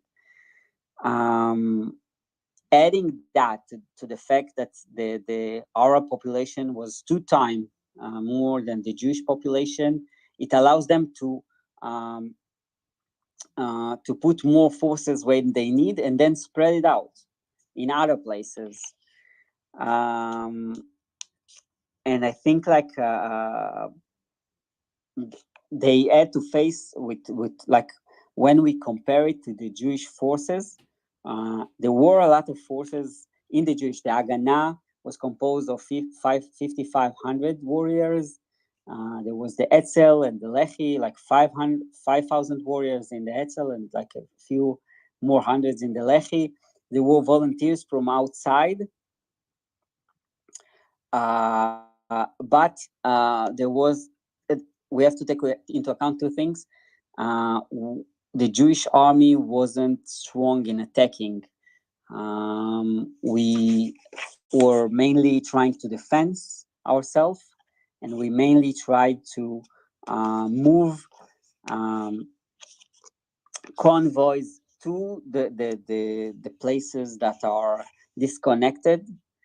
And the thing is that the British, they were still there. They didn't left. They left only only in May, but they only care about their interests, to keep their life and sometimes keep their equipment. Although that in a lot of places, after the Jewish forces left, they saw that there was a lot of ammo that was transferred by the British to the Arabs. But the thing is that the Jews decided not to give up any place or wherever there is a population, we are keeping it. And the fact is that the Arabs back then didn't conquer a single place. They didn't conquer. They killed a lot of Jews. They killed a lot of people during the convoys, but still all the places stayed under the Jewish. When there was a Jewish place, it was kept under the Jewish hand. And there was another story about the Hadassah convoy. Hadassah convoy was back then, as we said, the Jews, in order to defend themselves from the attacks of the Arabs, moved everything with convoys, and the convoys were cars or vehicles that were simply vehicles with metal plates. And one of the convoys, the Hadassah convoy, there were a lot of Jews, and it was 78 Jews that were like it composed of the doctors and nurses and like visitors, and they went near Sheikh Jarrah, what we call today Sheikh Jarrah. It's the same place, and they were massacred. They went on a mine in the morning, in 9:45 in the morning, and even after they put a white flag, they were slaughtered. And like for 6 hours, the British forces refused to somehow escape this convoy or help this convoy. Even like they refused even to negotiate. And they were buried because like there was so massive attack. They were buried in a mass grave in San Andreas Cemetery. So like this sums up the first part. We'll take a 1 minute break and we'll start like what happened. We're like under the first period of the War of Independence, and as we said, on the first period there were attacks. There is like volunteers that came from all kinds of countries, but it composed of civil attacks, and the Jews are on the defense. The Jews like trying to put convoys between the cities, trying to move convoys to Jerusalem, and trying to keep the help to the isolated areas that was back then. There was no territorial territorial sequence for like the Jewish places, and this happens like after the Black March, after a lot of people killed, and after Jerusalem was snowed in the winter. Ben Gurion and the leaders of the Haganah decides that we can't continue like that, and after all the defense, we started to decide. The Jews decided, or Ben Gurion and the Haganah decide that we are moving to attack. We'll take a 2-minute break, and we'll start on the second part of the War of Independence. Thank you so much, Brother Rotem. It's really, interesting story. And what you said, I've actually also read them before, but what happened, I mean, the struggle of the state of Israel was a real and genuine struggle for survival. So I really appreciate your narration to the history on that. So I appreciate it. Yeah, sure, no problem. Do you have any question, Didi, or Brother Joseph? No, not at the moment. No. One thing I was, because I remember what you talked about, the incident that happened while these people were attacking civilians. Imagine, like they had no concern up to this moment. And this is what, when you're fighting an enemy or the enemy have intention to eliminate your existence, it shows that they will not care who you are. They won't even have understanding that civilians supposed not to be, target, but they went to that level to go to that, targeting civilians. And that's the same thing happened to us in Equatoria today, in South Sudan. And that's why we are struggling to be a nation of our own. What happened is that they are targeting civilians, and they're trying to also chase us from our land. Our ancestral land is to be taken and renamed, and just as the same as what you've gone through is similar. So when you're talking about this, it just relate to a lot of things that you've mentioned, relate to what we're going through in Equatoria. And then also there is also a very interesting history between Equatoria and Israel in the past during the struggle against the Arabs of the North Khartoum, which is if you heard about the Anyanya, there was a group called Anyanya. I will try to get a little bit biography about them so you can know about it. They actually worked, they were assisted once to fight against the North, but somehow in the middle of the fight, they got into a peace deal, but that peace deal later turned to a betrayal against us by the Northerners, and we stood another 30 years until finally we became a nation of South Sudan. But the way how South Sudan became a nation was not the way we expected it as Equatorian, because Equatorian issues were not yet solved. So now we are having another fight. This time is for determining, self-determination and protect our existence, because right now we are really feeling the existential threat that is coming to us from our enemies. But yeah, well, I'll bring next time when we go on Thursday. I'll try to get the biography of those. The leader of that group is still alive. He's an old man now. His name is Joseph Lagu. He was one of the people who worked with the Mossad to get, to fight the North during that time under the Nimeri, because Nimeri is the one who actually also support the Palestinians like Hamas, like Fatah, who were, making terrorism attack in Israel.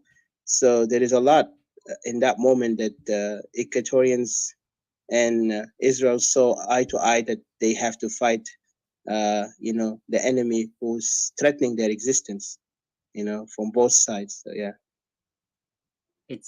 It's amazing. Like if you can bring him on Thursday, it would be amazing. Unfortunately, the old man, Mr. Joseph, he's in England, but I will try. I'll try if I have. But one thing I know is that he lives in England right now. Since like 2000, I think he's there in England. So I don't know if he returned back, because those are the heroes that now are neglected and even exiled from homeland. So I look forward to, if I get a chance, definitely he will be here. But I will bring his biography and about the Anyanya and how Anyanya group worked with Israel that time to fight against the tyranny of the North at that time. So yeah. Amazing. Okay, so when we divide the War of Independence, we said that the first part was the defense and the convoys of like the Jew place, like the Jew cities were in defense. As you heard, they suffered a lot of casualties. More than 1,000 and something people, more than 1,000 casualties. So they decided we need to change our modus operandi. We need to work differently. And there are two factors that are major in the turn point, in the first turn point of the war. And one of them was ammunition. There was a lot of people think that United States was with us from day one, but the truth is that United States made an embargo on both sides. They didn't want to take part in it. They didn't want to sell us weapon. So we had to find out what we are doing. The Jews sent Golda Meir. Golda Meir was in the Jewish agency back then. She was sent to United States to raise money to buy ammunition. And thank for the Jews in the diaspora, especially in the United States, we were able to buy ammunition. The second part was that no country wanted to sell us, a part of Czechoslovakia. And Czechoslovakia had a lot of weapons that were like from they had like from the Second World War, and they were in a bad economical situation, and they wanted to sell us. So with the money that we raised from our brothers in United States, along with the cooperation with along with Czechoslovakia. Czechoslovakia just sold us the weapon, and of course we are talking on the days of the Cold War. We are talking on 1948. If you remember, like the Churchill, what he said, that an Iron Curtain went over Europe. So Czechoslovakia got the approval of Soviet Union to sell us weapons. And the thing is that the Soviet Union wanted like they wanted like some kind of connection to the new state, and there were a lot of kibbutzim. Like kibbutz was something, some kind of I don't know how to call it, like a lot of people that live together in the same place, but like they all earn the same. It's like a mini implementation of the Soviet agenda in those kibbutzim. So the thing is that to sum up, United States didn't want to sell us weapon. United States decided to put embargo. The Jews in the United States, we got donations from them to buy ammunition from Czechoslovakia, and on April we got the new ammunition. We needed it like an air, because a lot of the ammos, the British left a lot of ammos that the Arabs took on. There were Arabs that were like part of the British police. Yeah, just someone raised hand. Sorry. Go ahead. It's a great conversation. Sure. So, Feel free to chime in. So the second part of the War of Independence, the Agana and David Ben-Gurion decided that we can't stay and be on the defense. We have to start attacking. We got the ammunition, the first ammunition from Czechoslovakia. We got some planes, like we can dive in about the what we call the start of the Jewish Air Force. But until then, we had like 12 light planes that they served just to transfer food. They weren't attack planes. They just served as for transferring food and people. And we got the first parts to build the Messerschmitts, but we'll dive within later.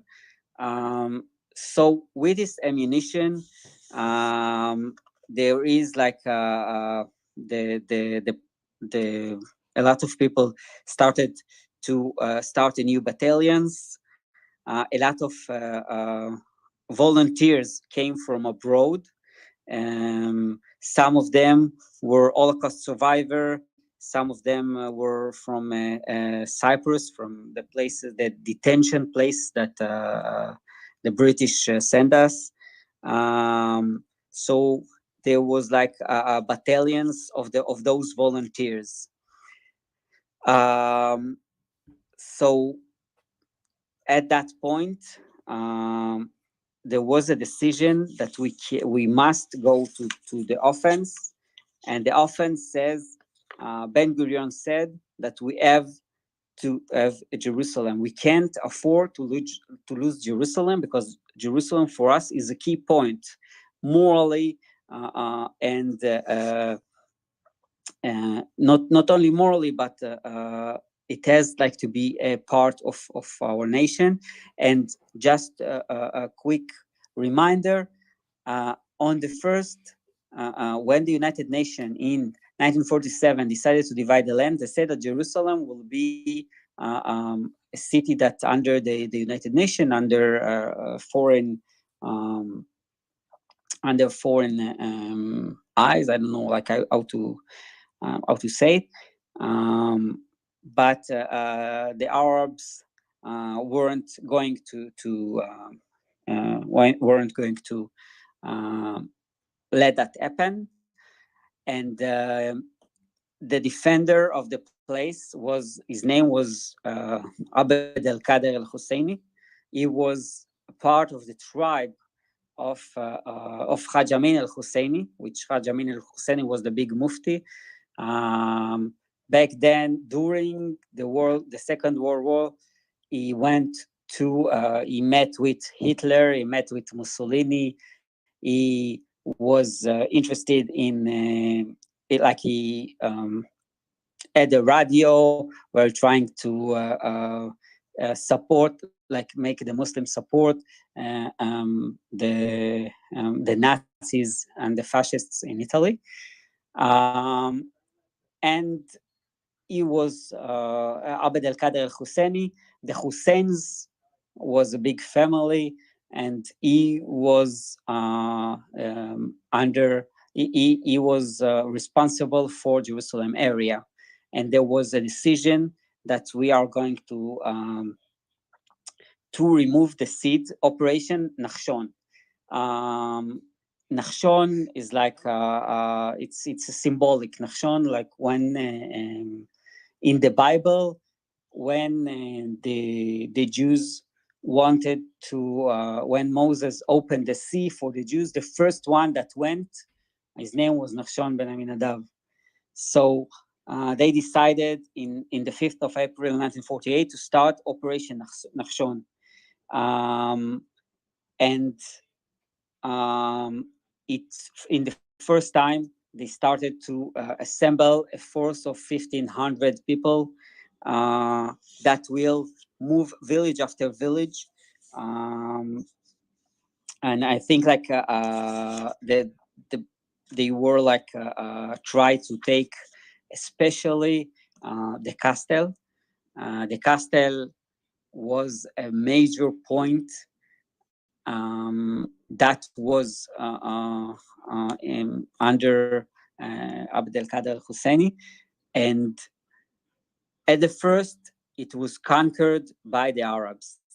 The way the Arabs work back then, there were a lot of villages on major point, and whenever one of them saw a convoy or Jews,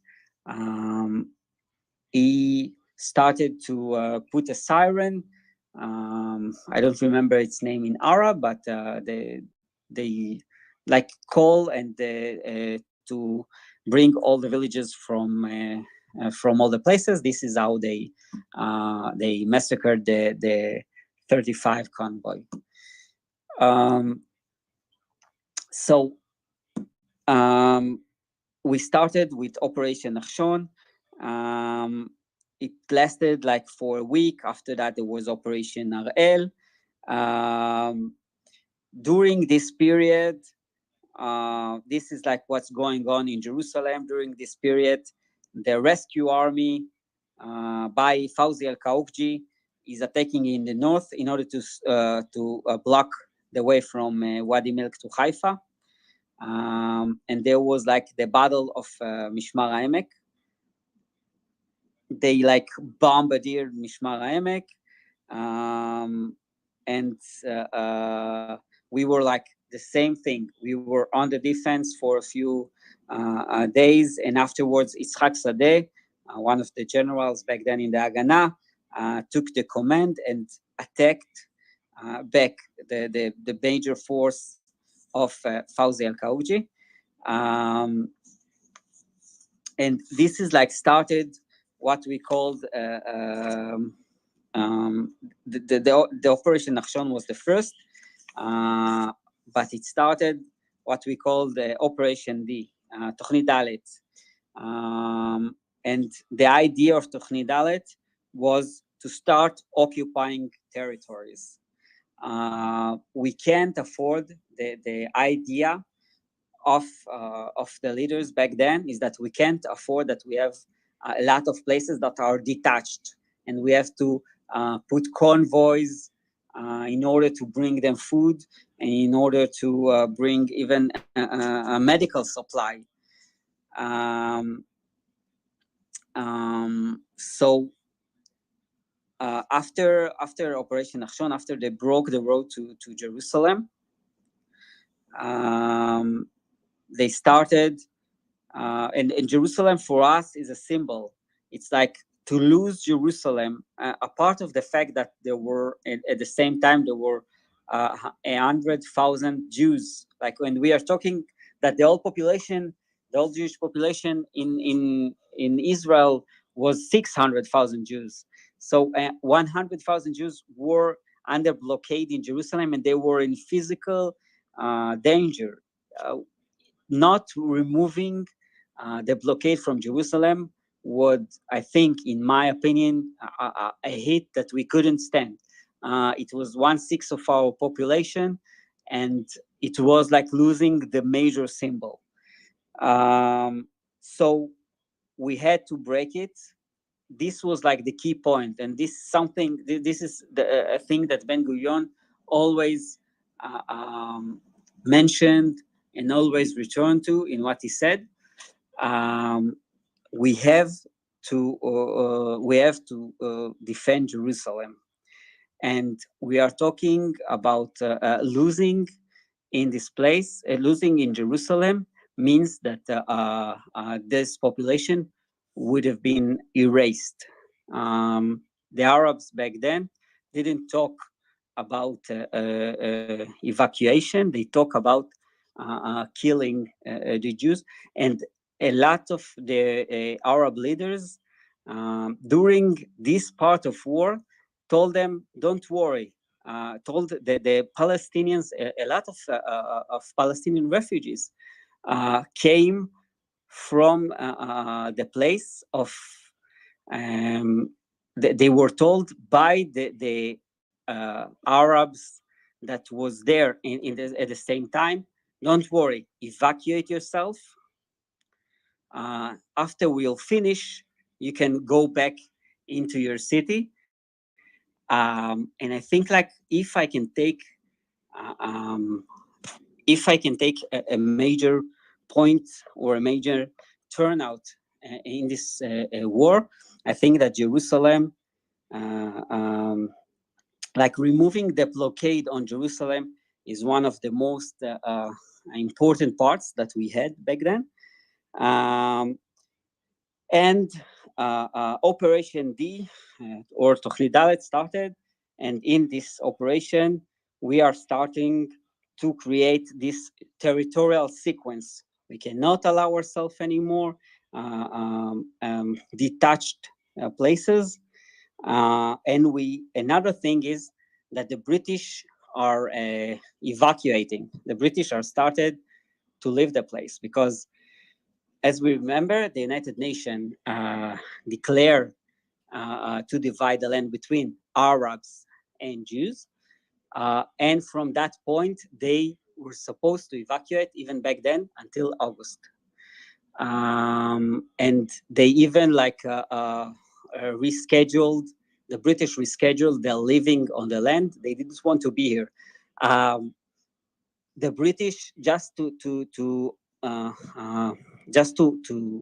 emphasize, the British had 100,000, a force of 100,000 British here, like 80,000 were soldiers plus 20,000 police force, and we are talking 100,000 police and soldiers. While for India and Bangladesh, they had like 10,000 force of like to rule over the place. So they wanted to leave as fast as they can, and as part of Tochni Dalet, we had to take over the places that the British had back then, and we weren't able to conquer all those places. But we have to take over. They have like the British took over a lot of places. Were like I don't know, like forts, like a medieval forts, like Montpart and all kinds. Even one of them is like in Fallujah. It was like it remains until until the end of the war. And this change of strategy, the move from defense to attack, is the thing that changed the picture. And from now on, during this operation, we took over Tiberia, Haifa, Sfat, Yafo, in Operation Hametz. We took over about the southern places, the southern Jews villages. And there was like a change of a change of the momentum.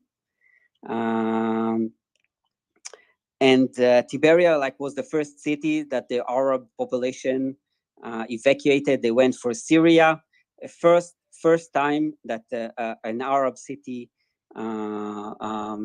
give up, and it changed. Like this is like, if I can take one thing or one lesson, is like the importance of momentum, because until Black March in 1948, when we were on the defense, we suffered a lot of losses. We lost a lot of lives. And only after we moved to offense, and only after we decided, instead of moving convoys, we need to create this sequential territorial. So there will be a sequence between all the places. The things started to change, and we took over Tiberia, and morally, the Arabs back then, and sure, again, I'm saying Arabs because this was the plan. The partition plan was aimed to divide the place to Arabs and Jews. And after we conquered the city, there was mass, a lot of people ran away from the city. And here I want to take, very important, I want to take an example of something that is called Abu Ghosh. There were like a lot of refugees, a lot of Arab refugees during the war, that a lot of them left because part of them were afraid of what is going to happen, and part of them believed that as soon as the Arab decide, they will conquer the land and they will do changes. So I think I lost my line of thought. But I think during this this change, during the defense, and when we're talking in defense, we're talking all the phrase was all the country is front. There was no place. It wasn't like there is front and back like in most wars. All the country was front. There were fights against Fawzi al-Kakuji in the north. They were fights against the forces of Abd al-Qadir al-Husseini, and there were fights against El Afriqui, which also controlled some of the regions. So we are talking, the British are still here. We're starting to take over. We took Tiberia. This is like the moral impact. We took Tiberia, we took Sfat. And all the Arabs started to run away. And even Jaffa was near Tel Aviv. Tel Aviv was a big city even back then. And eventually we conquered around 100 Arab villages.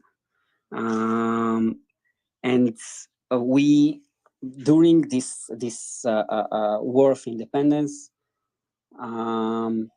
there was a change, and this, like, a lot of Arabs ran away. They believe they waited for the entrance of the Arab forces.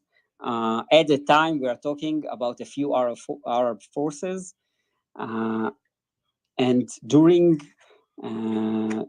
their fled to the north, a lot of them like went to the north. A lot of them went to other places. Like, this is like the start of what they call the refugee, and a lot of it was like, we didn't deport them. We later on, our deportation of Palestinians was from later on in the war. We didn't gather, but it was from Ramle and Lod, because they cooperated with the Jordanians. But during this, like, when we are in this stage, there was after, like, they surrendered, they just fled away. And I think, like, the thing is, the most important thing is that the Americans thought, after, like, from November 47 to March 48, they thought that we are going to lose this war, and there will be a lot of lives that will get lost. And they wanted to finish the partition plan. They wanted to say, okay, let's return everything to the United Nations. And after this part, after Plan D, after Operation Achshon, it proved to everyone that the Jewish place as a military potential. So the Americans started to believe that the Jews can win this war, or the Jews will not get wiped out by this war. And this is a picture that was until March. This was like the main pictures that got from the war. So the most important thing is, like, morally, there was a major change. We saved, like, we were afraid that we're going to lose Jerusalem. We're talking about 100,000 people that are going to die.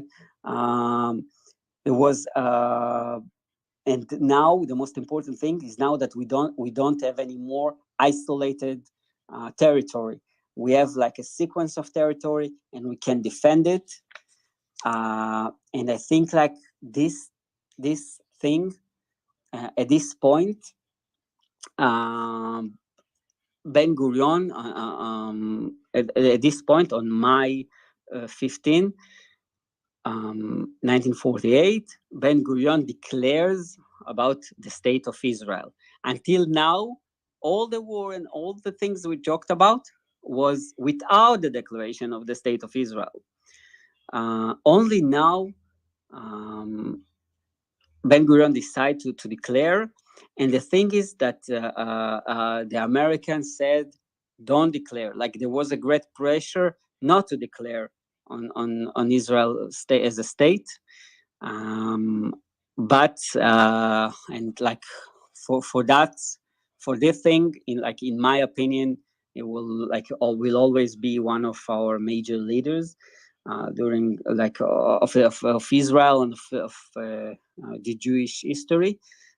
He was brave enough to declare the state of Israel. And when he declared the state of Israel, we finished the second part of the independence war. Like we said, the first part was civil war plus the volunteers from all kinds of Arab countries. the second part was the Jewish place, like the Jewish go into attack. And only now, after May 15th, we declare about the independence of Israel. We didn't do it by now, but only in that day he declares. And when he does it,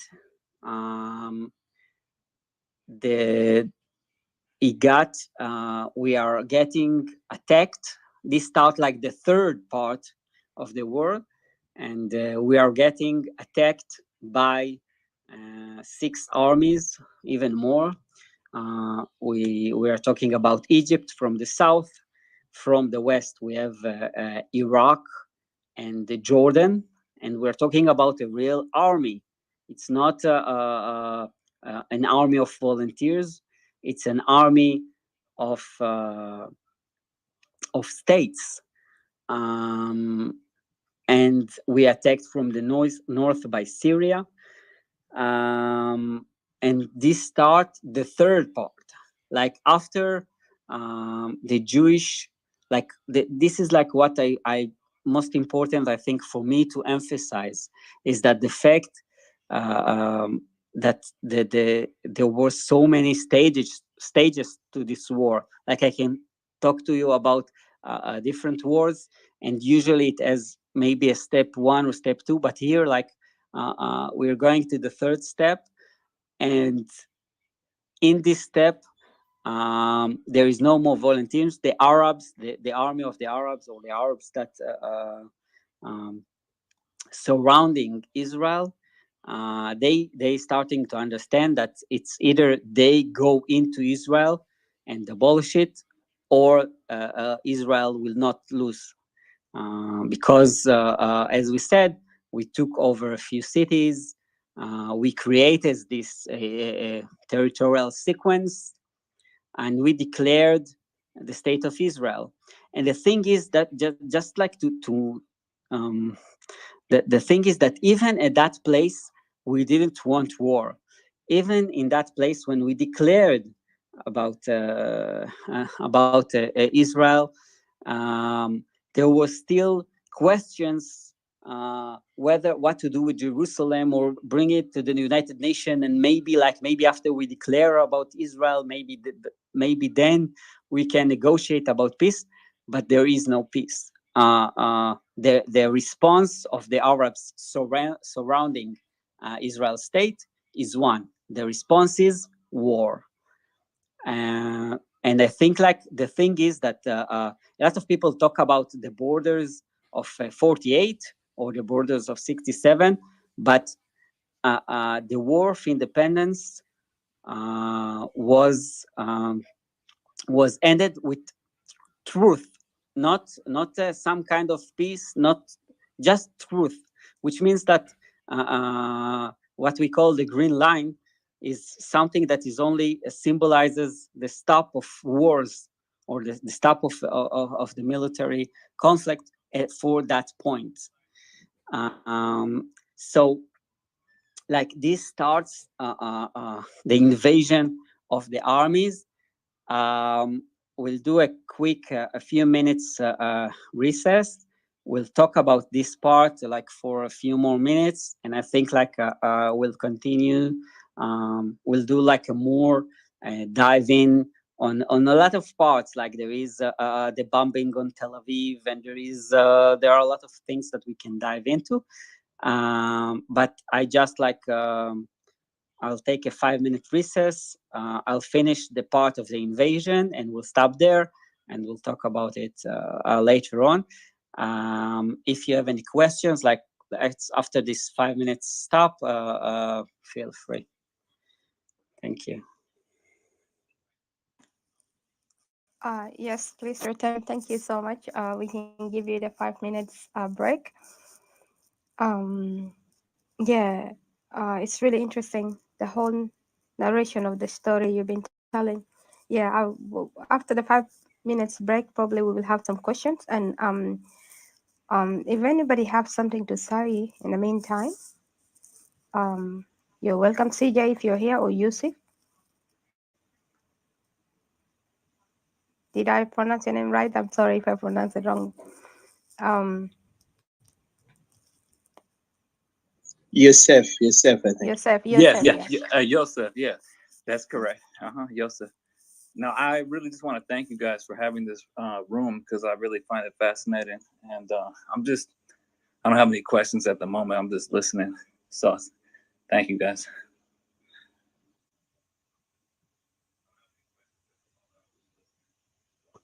You're very welcome, brother.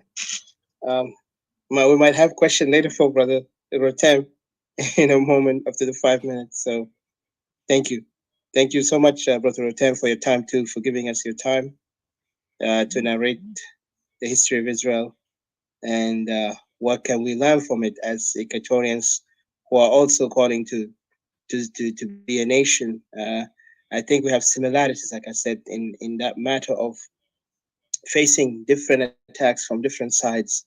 Uh, our enemies are not wanting; they don't want to see us become a nation, and they want to take our lands and plus abuse on our people. It's similar, maybe even a little bit different in matter of that we are even considered to be a one nation. This is the conundrum that South Sudan have, is that Equatorians is part of South Sudan just because of the choice of the people at that time as three regions coming together and forming a nation. But that formation was based on, there was some hidden agenda. And today we're seeing the hidden agenda is that there is a tribal domination by one particular tribe. And then also there is those neighboring countries who are actually in cahoot with the regime, this tribal warlord regime that is holding the country and holding, especially in our region, as a hostage. They begin to take the capital, Juba, which is, solely belong to Equatorians. They begin to make it as the capital of the whole country when we did not agree upon it.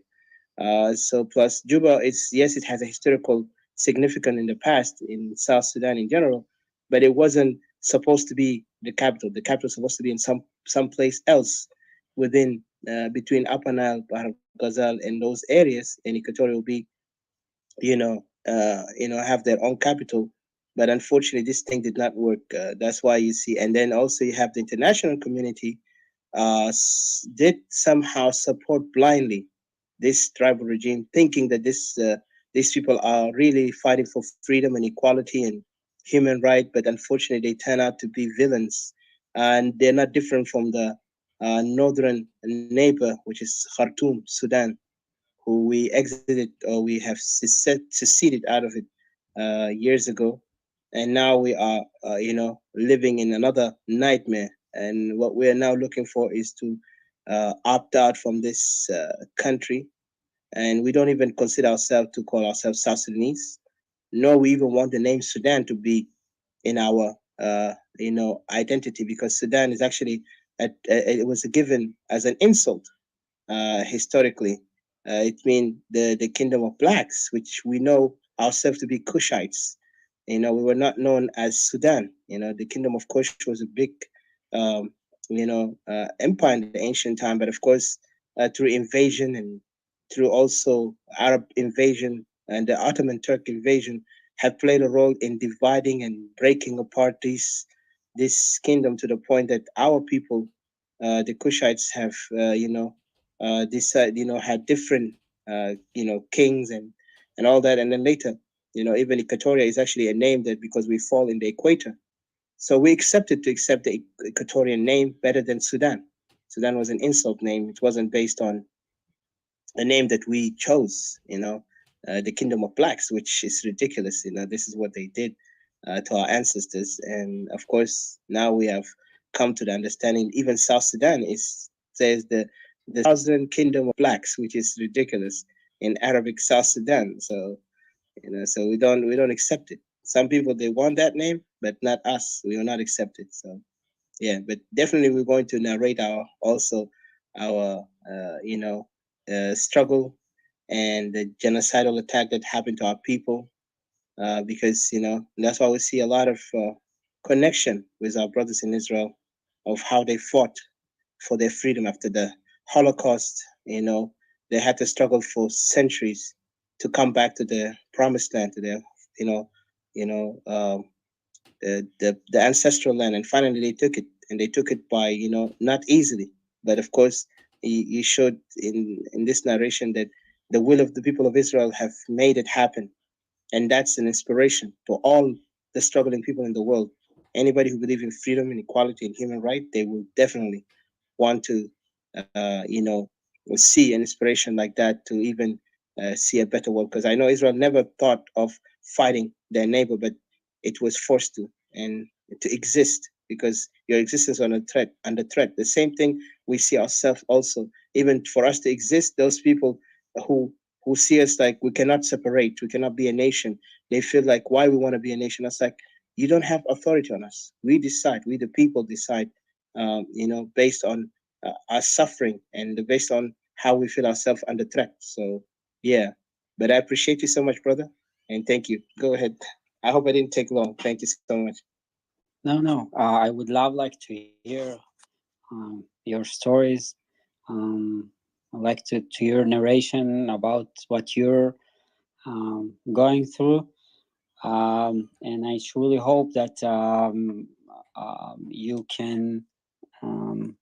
can like understand or you find it useful to hear about our struggle. So just to finish, I will just talk about start of the third part. We will not like do everything. We will finish here, like the third part of the war. And I think like you can refresh my photo. You can refresh my PTR photo, and this is the invasion to Israel from all over the countries, and we can see the forces from all from Jordan, from the north, and from Egypt. And that brings us back to the decision whether or not to declare a Jewish or the state of Israel, whether or not to declare the state of Israel. It was a big dilemma. It was the big dilemma because there was American pressure to delay it. And they wanted like some kind. The Americans wanted some kind of to make the British mandate longer, or some temporary control of United Nations. We were also afraid by the United Nations position. And back then, the United Nations was composed of a lot of democratic countries. Like now, it composed like there are 193 countries that over a third are not even democratic. So back then, Abba Evan, one of the ambassadors to the United Nations, said that the United Nations can declare that the world is flat and Israel did it, and it will pass. Because now the United Nations is strongly against us, but we don't care. So there was a big dilemma whether or not to declare about the state of Israel, but there was a sense of like a window that we have to take this opportunity window. And if there is one thing I can, or one conclusion of all what I said, I think it is that to take whenever you have an opportunity to take it, and this is what happened with the war, with the declaration of the state of Israel. So a few days before, the Arab League, like the leaders of the Arab state, decided that their armies will invade Israel right after when the British mandate will end, and right after we declare our independence, all of them went in, and they wanted to run a blitzkrieg. They didn't want. They want to take over the Zionist over the Middle East, to finish the existence of Israel, to destroy Israel from the world, and the truth is that we are talking about all the Palestinians and so, but they wanted to control Israel by themselves. When at the end of 1948 war, at the end of Independence War, Jordan occupied the West Bank, and what we call Judea and Samaria. They occupied it, and the same thing would happen with all of Israel if they would have won. They wanted a territorial expansion as well, and they resist like the fact that the Jews will control a single meter from Israel. And the thing is that we have to remember that we had a lot of motivation, but you can see that they attacked. The difficulties is that they attacked simultaneously in a few fronts that are distant from one another.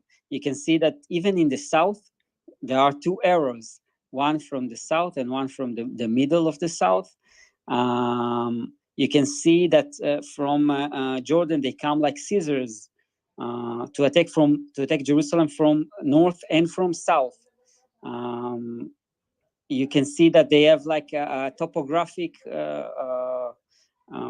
advantage, because they attacked when they attack from the north. The north is much higher from the rest of from the what is north in Israel, and let's not forget they are fresh armies. The Jews fought from November till May constantly, and the Arabs come with 100,000 soldiers.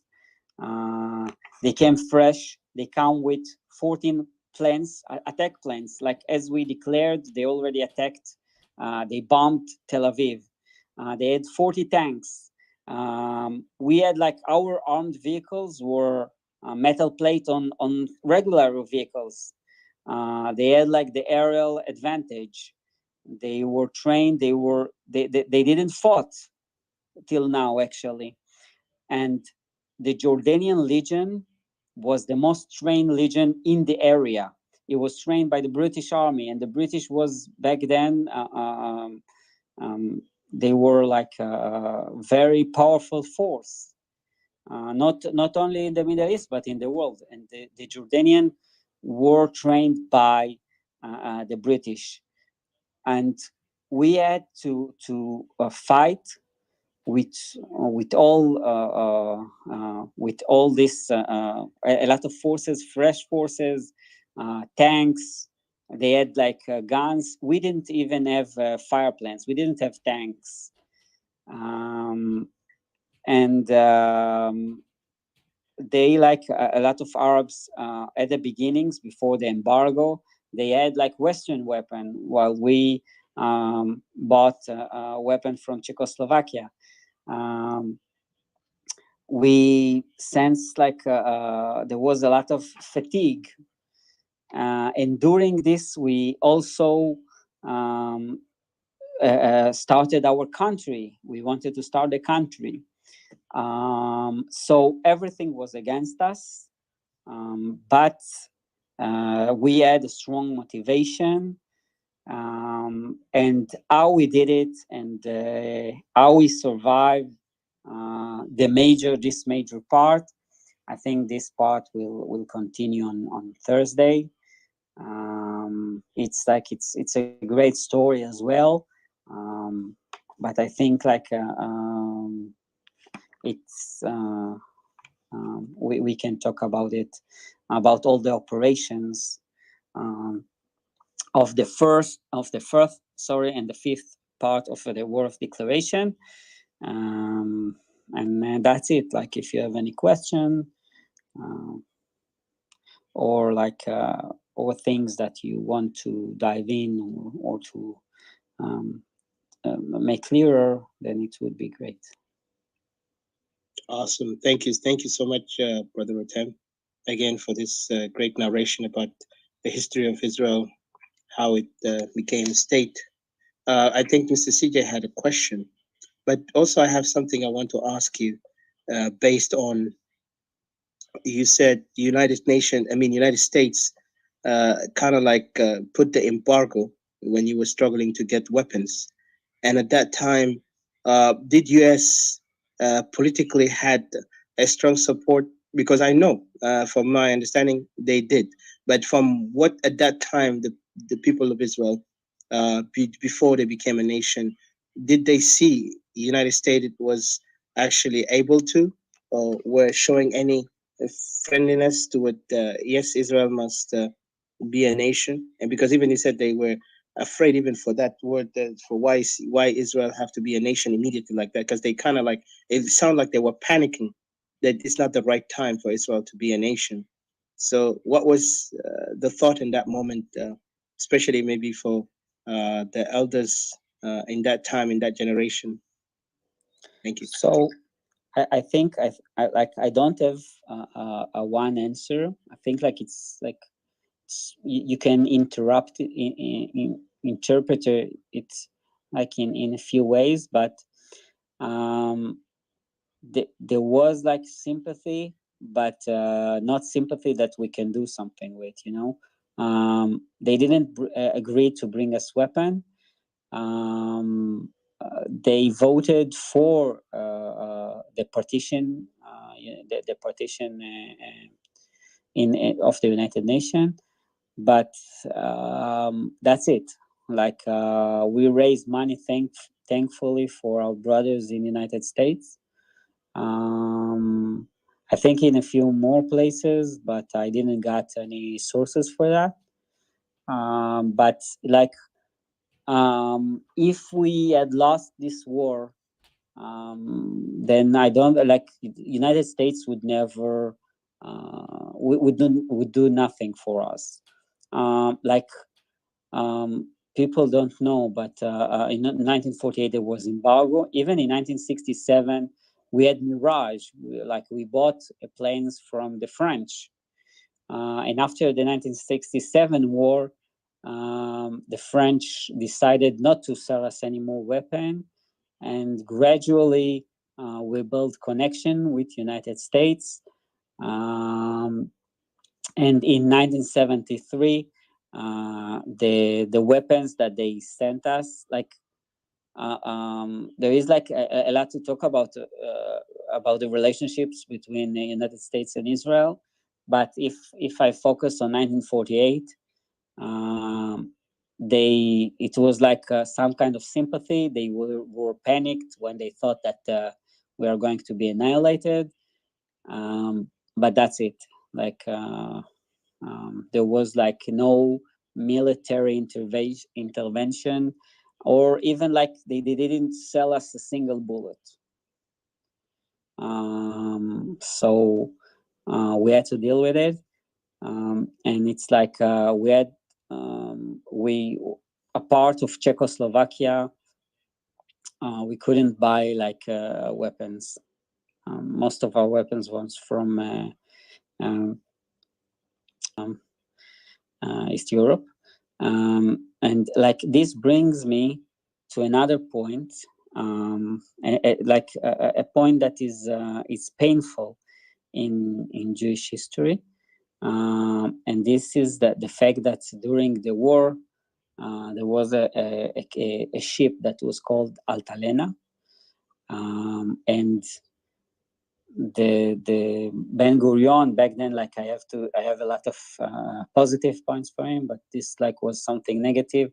There was conflict between him and the Etzel, like when when he started like the IDF. And this thing must not happen. Like we had conflicts between us, but apart from this specific point where Menachem Begin was on this ship, Menachem Begin was later on our prime minister as well. He decided that we are not going to shoot on our brothers no matter what. So they sank the ship, and it's like it's a painful point for us. But if I need to draw a conclusion from that, I would say like stay united. This is like the most important thing. Stay united. This is like what helped us, and I didn't talked like about the rest of the war, but like I think I think the fact that we fought for our home, we were outnumbered. We didn't have tanks, we didn't have attack plans. Like even I didn't talked about the air force in the start of Israel, like in Israel. But back then, like we got some parts, some message missed part that we tried to assemble, and like part of them we didn't even were damaged. Like we assembled them, and the plane didn't work. So, but all of that, we always remembered that we fought for our home. During these 2,000 years, we didn't have a home. We were exiled over and over again, and we were exiled not just from countries that are, I don't know, not just from Muslim countries, as happened in the late century, but even during those centuries we were exiled from Britain, and we were exiled from Spain and from Portugal, and we were like even in Russia and in Ukraine, we were lynched in a few times, and it's like after 2,000 years, we get a state, and all of us knew that we are fighting for our home, and even the fact that we fought for 6 months. Imagine, like we are fighting for 6 months. We are getting momentum. We are taking our cities back, and what's happening? 6 or 7 armies, and like the top armies in the Middle East are attacking us. It's Jordan and Iraq. It's even I think Saudi sent some volunteers. I don't remember, but like Egypt, Syria, and they were like on topographic advantage, and with all this we were still able to win because we fought for our home. And like no matter what, when you fight for a home and you get invasion from outside, I believe, and it's like, it's my opinion only, it will be a major advantage. Absolutely.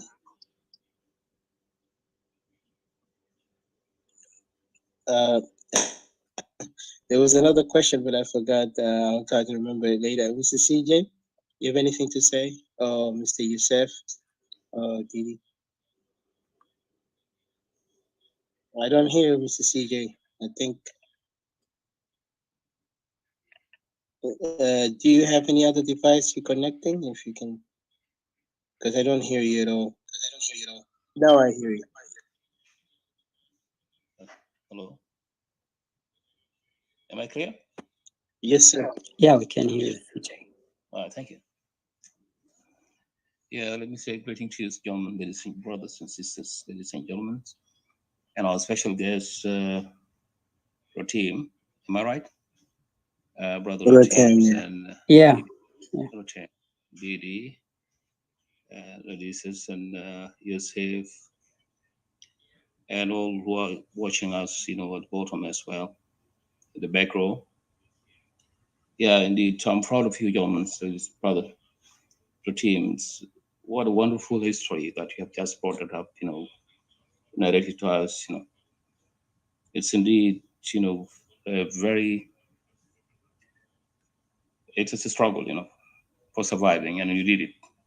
I'm so proud of you and proud of your generations, Golden Meir and Isaac Rabin and all those who were particularly the founder of the nations, the one who declared the nations.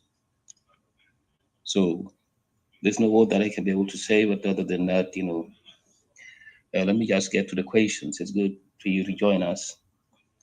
Yeah, my main point was sexual. I wonder who was the first country worldwide that has recognized you by the time when Bangarius declared your nation. This is number one. And I mean, simple questions. The second one is that when we look to Israel, since your displacement from your homelands of Israel, probably in 70 BC, if I'm not mistaken. By the time when you began to think of coming back home, deciding to go and fight for your independence, get back home, how many, what was the estimations of the Israelis who were living in Israel by the time? I wonder if you could know at least, an estimate at least. Now, the third question is, of course, it was really, I had to pray for those who lost their lives. Our prayers goes to them and to their soul, that God may rest them in peace. And for all that they have endured during the Holocaust. Now, the question is whether or not, in your thinking, do you think that, what happens to you in Germany, despite it was a tragic, do you think that particular incident, or means that particular genocide, was it a curse or it was the opposite? That is another way, it is a way out, it was a call, if not a verse, that God might have given you so that you could think of your everlasting land of Israel. How do you explain that? It means, let me have your opinion on that. Again, going back to the options that you were given, based historically, of course, all is about history. Based on history, it was said that you were given, your people, your heroes were given, after when they left Germany, with all these crises, you were given two choices, either to go to Sudan or else go to the land of Israel, or Jerusalem. So what was your motive? When you decide, why wouldn't you make it to Sudan? Why wouldn't Sudan be your first choice by the time you decide to shift, your people decide to say, no, we will go to Israel? What generate that feeling of going back to Israel? Despite, of course, we know Jerusalem is your lands. Other than that, other than Jerusalem's being your ancestors' land. The last one is that, what was your response as Israelis when Jamal Abdel Nasser, remember, the Egyptian president, he was actually shocked by the time when you start moving into Israel to go and get your inheritance lands. Yet he went on to say, those people left us as, let's say, people of color. All of a sudden, they are now a different color. What was your answer to that? Thank you. So, in unacceptable. I'm sorry. I apologize if at all It is not something acceptable. Thank you. So thanks, CJ, for the question. I will try to answer what I remember. So I don't remember. The thing is that after we didn't go through all the war, but at the end there was a truth. So at the end there was no peace between us and any other of the other Arab countries. The Arab countries that didn't recognize us. Some of them, like I think Egypt, recognized us only. Even in 1967, there was the Khartoum Convention in Sudan that they said the three no's. In 1973, there was the Khartoum Convention. The Arab League, the leaders of Arab countries, met and they said the three no's: no for recognition, no for any normalization. I don't remember like what the third no was, but like they didn't. That from their point of view, we don't have the right to exist. And even just to emphasize, like only after we did the peace with Nasser in 1970. I think it was in 1979. Only after that, like we had some kind of agreement with our country, and even that, he had like to go and ask it. He had to ask the permission of Muslims, of the Muslim university. I don't remember who led it back then. But he had to get an approval for signing with us a peace agreement. But the only reason they signed with us any agreement is that they saw that they couldn't conquer us. In 1948, we won. In 1967, they thought that they will win, but they lost again. They thought that 1948 was a mistake. And even in 1973, after few attempts, in 1973, we started. It was the worst war from us, from our point of view. I don't want to dive into, but like eventually we got 100 kilometers from Cairo, but it started very bad from our point of view. We thought that it's the first war that we thought that we are going to lose. But we won at the end. And only after that, after they realized they can't annihilate us, they made peace with us. And the thing is that they are still, till today, a lot of Arabs that from their point of view, we are only temporary. So the struggle continues. The struggle started in 1948. I don't know until which year we will struggle, but we will struggle and we will fight and we will win. Because this is our home. And I think like this is like from my point of view. So I don't recall exactly who was the first country that was that like Recognize you. Yeah, to recognize us. I think there was a few states, and like gradually more and more states started to recognize us until there were the recent years that even the Emirates and Bahrain and Morocco recognized us.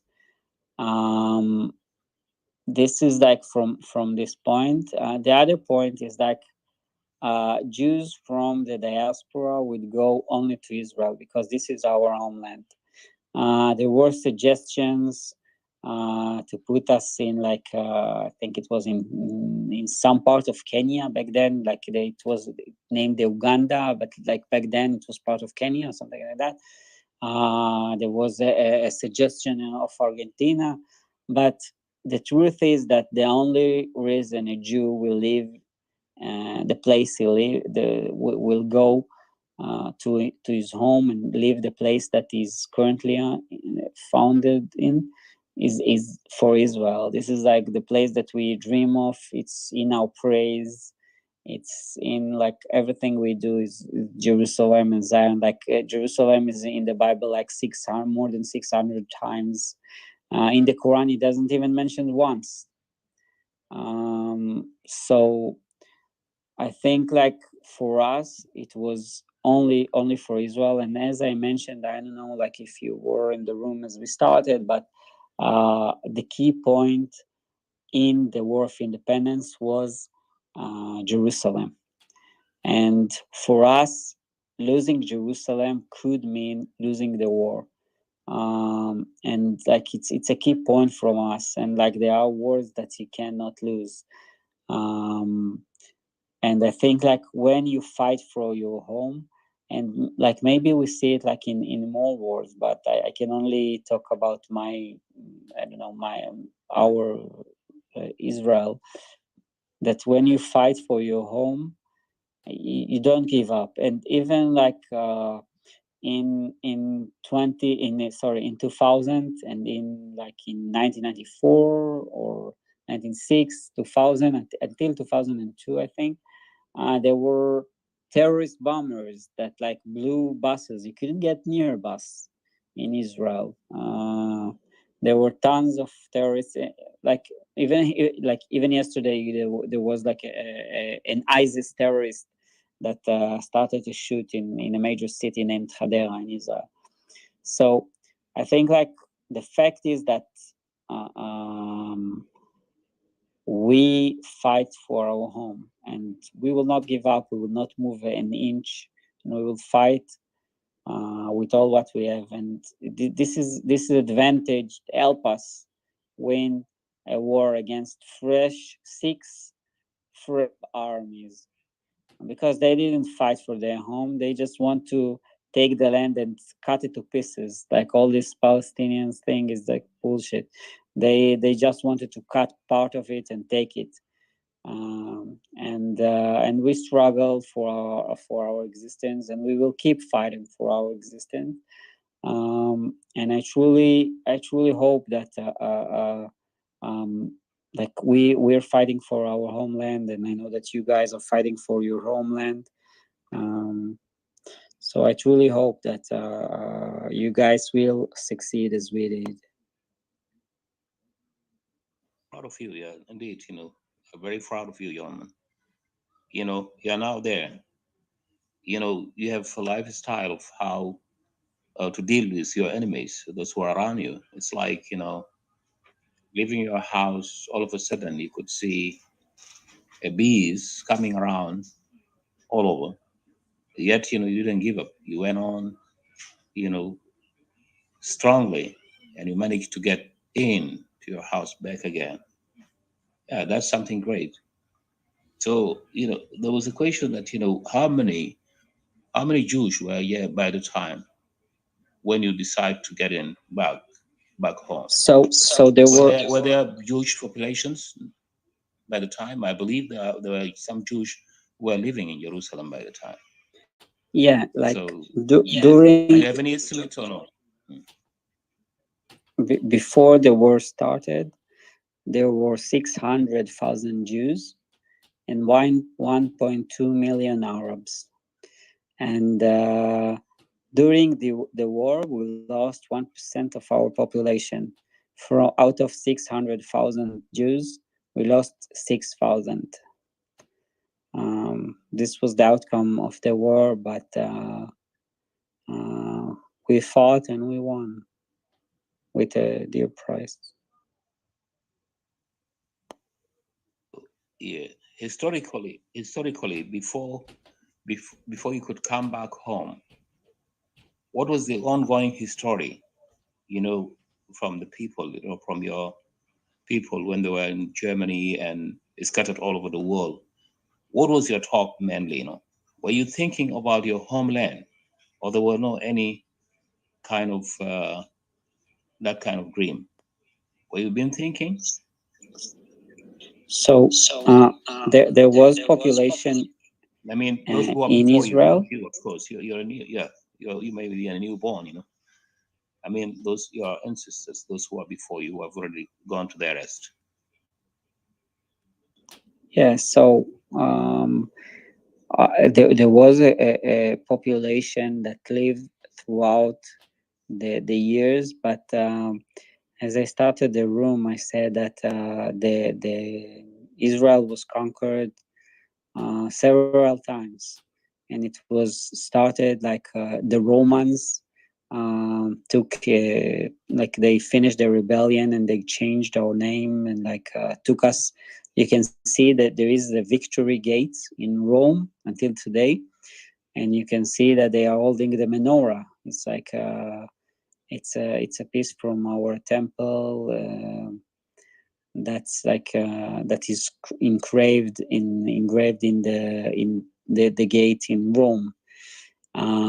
So there was still population there, and in the in like a few major cities and a few villages, but a lot of us were in the diaspora. And like as soon as we had a chance, when the Ottoman Empire was replaced by the British, and we got the Balfour Declaration. It's like the first time that there come a nation and says, okay, you have the right for your home. And when we got this home, we started to fight on it. And I said, like, at some point in the room, that Ben Gurion, it's the first prime minister of Israel. He had a lot of pressure not to declare about the state of Israel. He had a lot of pressure from the United Nations and from United States and a lot of countries not to declare because they were afraid of what's going to happen. Like we were surrounded by 6 Arab military armies. Like I think like with tanks and with airplanes, and we didn't have like we weren't equipped as them, and we were after 6 months of a war. The chances weren't on our side. So I think like because it's something that I'm like repeating myself, but if there is something that I want you guys to take, is the fact that when you fight for your homeland, is like even when chances are against you, and even when other countries don't support you, and other countries won't sacrifice people for you, the only thing you can do is fight for your land. And like if you have like you guys, like some of you are in the diaspora, if you can help your brothers in their struggle, and we got help from our brothers in the United States that help us buy ammunition. Like if you guys in the diaspora and you can help them, please do, because eventually you they like defend for your homeland. And even like every Jew in the diaspora till today knows that no matter what, even if you're in the United States or wherever you are, you can go back to Israel. And for you guys to be able to go to your homeland after you got the independence from Sudan back then, so it would be great for you, you know. So I think there is like unity and fighting for your land. This is what we had back then, and I think not much more. Like we can talk about military drills and whatever, but eventually this is what allows us to win, although we were inferiors in ammunition. And I do hope that you'll get your independence as your nation. And and as I said to Odysseus, like I would love to hear your narration about, like I would love to hear more about you guys, because honestly there isn't a lot of knowledge. They don't talk about what's happening. Like if I compare it to other conflicts in the world, your conflicts doesn't appears too much in the news, and I would like to hear more about it. Definitely, Brother Rotem. And I wanted to appreciate you again for your time, for being with us here. I know it's late in your area. I think we might have to conclude it for tonight, for the sake, because also to give you rest. But Thursday, definitely, we're coming back and we will be discussing more.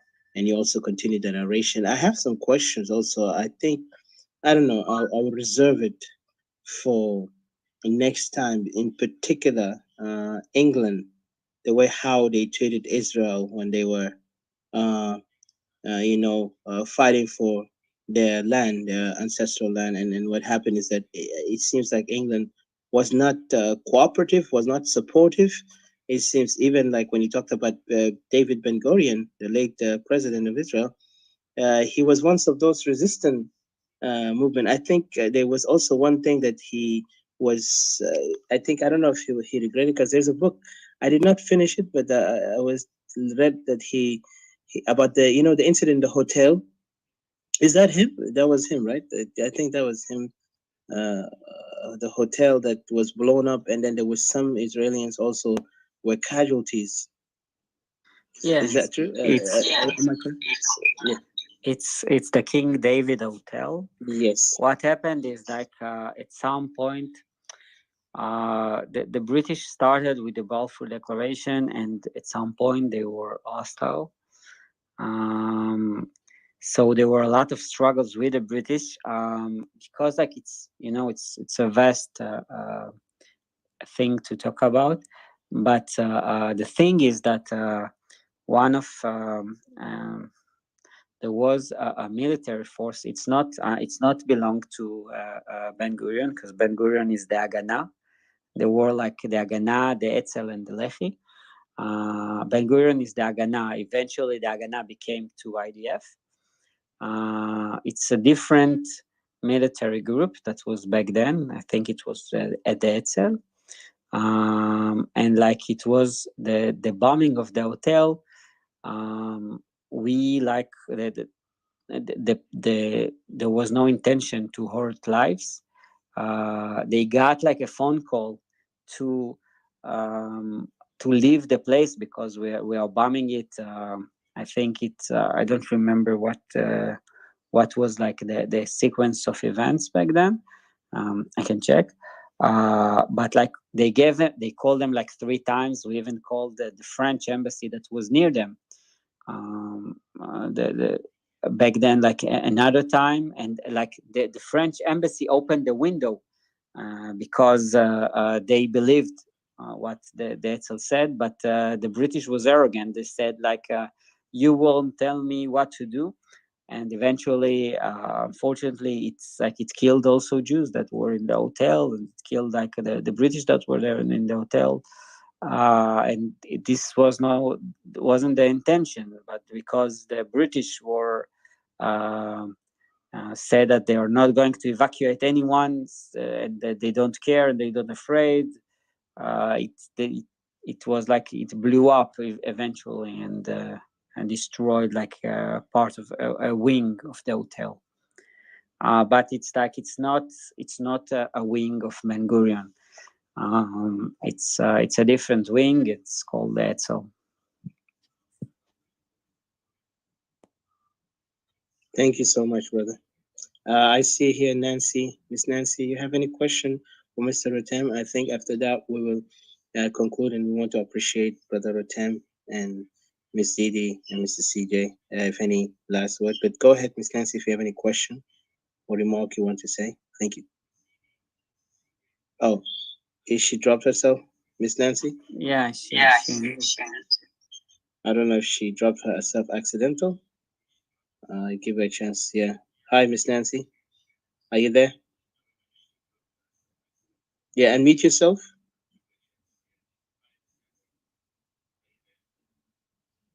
I think, yeah, she's new.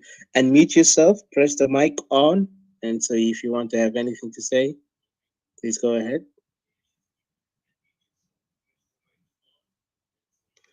Um, Thank you so much, moderators of today, and thank you so much, Rotem, for the remarkable history of your struggle.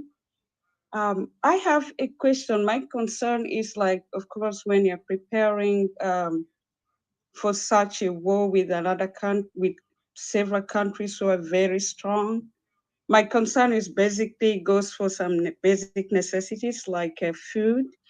Did you guys plan for food in advance for people, because maybe you're going to be in closed door for so many days, maybe perhaps weeks or months? Were there any plan for food, for medication, some just basic necessities? So the thing is that there was no preparation. As like I try to draw the line of events. We didn't prepare for this. And the citizen, it was snowy back then in Jerusalem, and the citizens almost died there. But we constantly try to put convoys and to deliver food to those areas. It's like it's hard to prepare for something like that, and I didn't think like we had the privilege to prepare. But like there were a few things that help us. Some of the thing was like the cities were built in a way that they could like self-defend themselves for a period of time. They had like a small amount of food, but there were like all the first part of the struggle was to deliver them food. And to break I think the main point is like it's hard to prepare, and if you can prepare it's the best, but eventually you will need to break the blockade, and you would need to create some kind of territorial sequence that you will not allow we couldn't allow the Arab to put blockade for too much time on Jerusalem, because the Jews would got starved. Like there were 100,000 Jews, and they would just got starved, and we paid for this with like a lot of convoys died on the way to Jerusalem, but there was no other choice. I think like the key is like if you can prepare, it's like it's the best thing. But a lot of time in this war, it's like it's not something predictable. You don't know what is going to happen, and like first we got attacked by local Palestinians and like the local Arabs, and then we got attacked by volunteers that came from all kinds of countries, and then we got attacked by armies of six Arab armies. I don't think like we could prepare for that. I think like if you can prepare, it's the best, but preparation is not enough. You need along the way to always reinvent yourself, to build ties. Like for us, the Jews in the diaspora help us to buy the weapon, but like a lot of countries that didn't support us. So it's nice to build allies with other countries, but a lot of countries, but the countries not always will go on your side. If you can do it, it would be best. But a lot of time that you can trust only your people. And like you always need to think along the way. And I think one of the turn point of the war was when we went from defensive mode to offensive, to attack and not just be on defense. But it's hard. Like it took us a few months of doing it, and it's like it's not something simple. I wish that preparing was enough, but it's preparing and always being dynamically and get assists from whoever you can. It's like in my eyes. Thanks. Thank you. Again, thank you so much, my brother Rutem, for your great input on this topic. And definitely, Thursday we'll be back, and hopefully, the next time we'll have more numbers where they will listen because it's very important. Um, in particular, I will let Didi and CJ also, if they have anything to say, the final word, and also Brother Rutem. I just want to say I appreciate this great, time you took to be with us. It's really we are humbled because what Israel have done in history. It's an inspiration to a lot of people around the world of how the state of Israel was created under struggle, under threat, the existential threat that your people were almost where these people were coming against you to exterminate you, the same like the Nazis. But you stood your ground and you fought hard, and because of the bravery of your ancestors and the sheer willness that they will defend their father's land, their mother's land, their ancestral land, and they will never let any enemy come and take them away. And that's what even today I see the inspiration of your ancestors still here, in determining that I will not let Israel, I will not go from Israel. Whatever they want, they got to take me dead, not alive. So, and this is what we as Equatorial also stand that we want to tell our people, Equatorians now, it's better to stand for yourself, for your home, because it's a nobler thing. It's a sacred thing. Even God will bless you for it because this is your home. Your land is your identity. Without your land, you're nothing. So it's a great honor to be with you, and I look forward for the next also the other chapters that you have to narrate on it. And then also I have questions I don't want to ask right now, but I'll ask it later because definitely I would love to have more. We will have more audiences, and in particular the Equatorians and our uh, brothers from Israel, brothers and sisters from Israel to come also join us. And also later we can narrate also the issues of Equatoria because it's very important to also let our people of Israel to know that there is something happening in uh, in Equatoria where our people are getting Definitely. to. Yeah, thank you so much. So Didi, CJ, please go ahead if you want to say anything. And then, yeah. Hello, CJ or Didi, any one of you? Thank you. I just wanted to give thanks to you, Rotem. Thank you so much for enduring all this long. I don't know how long it went for, but for being patient and telling the history and the struggles and the war that you guys fought hard, um, and several countries that came against you.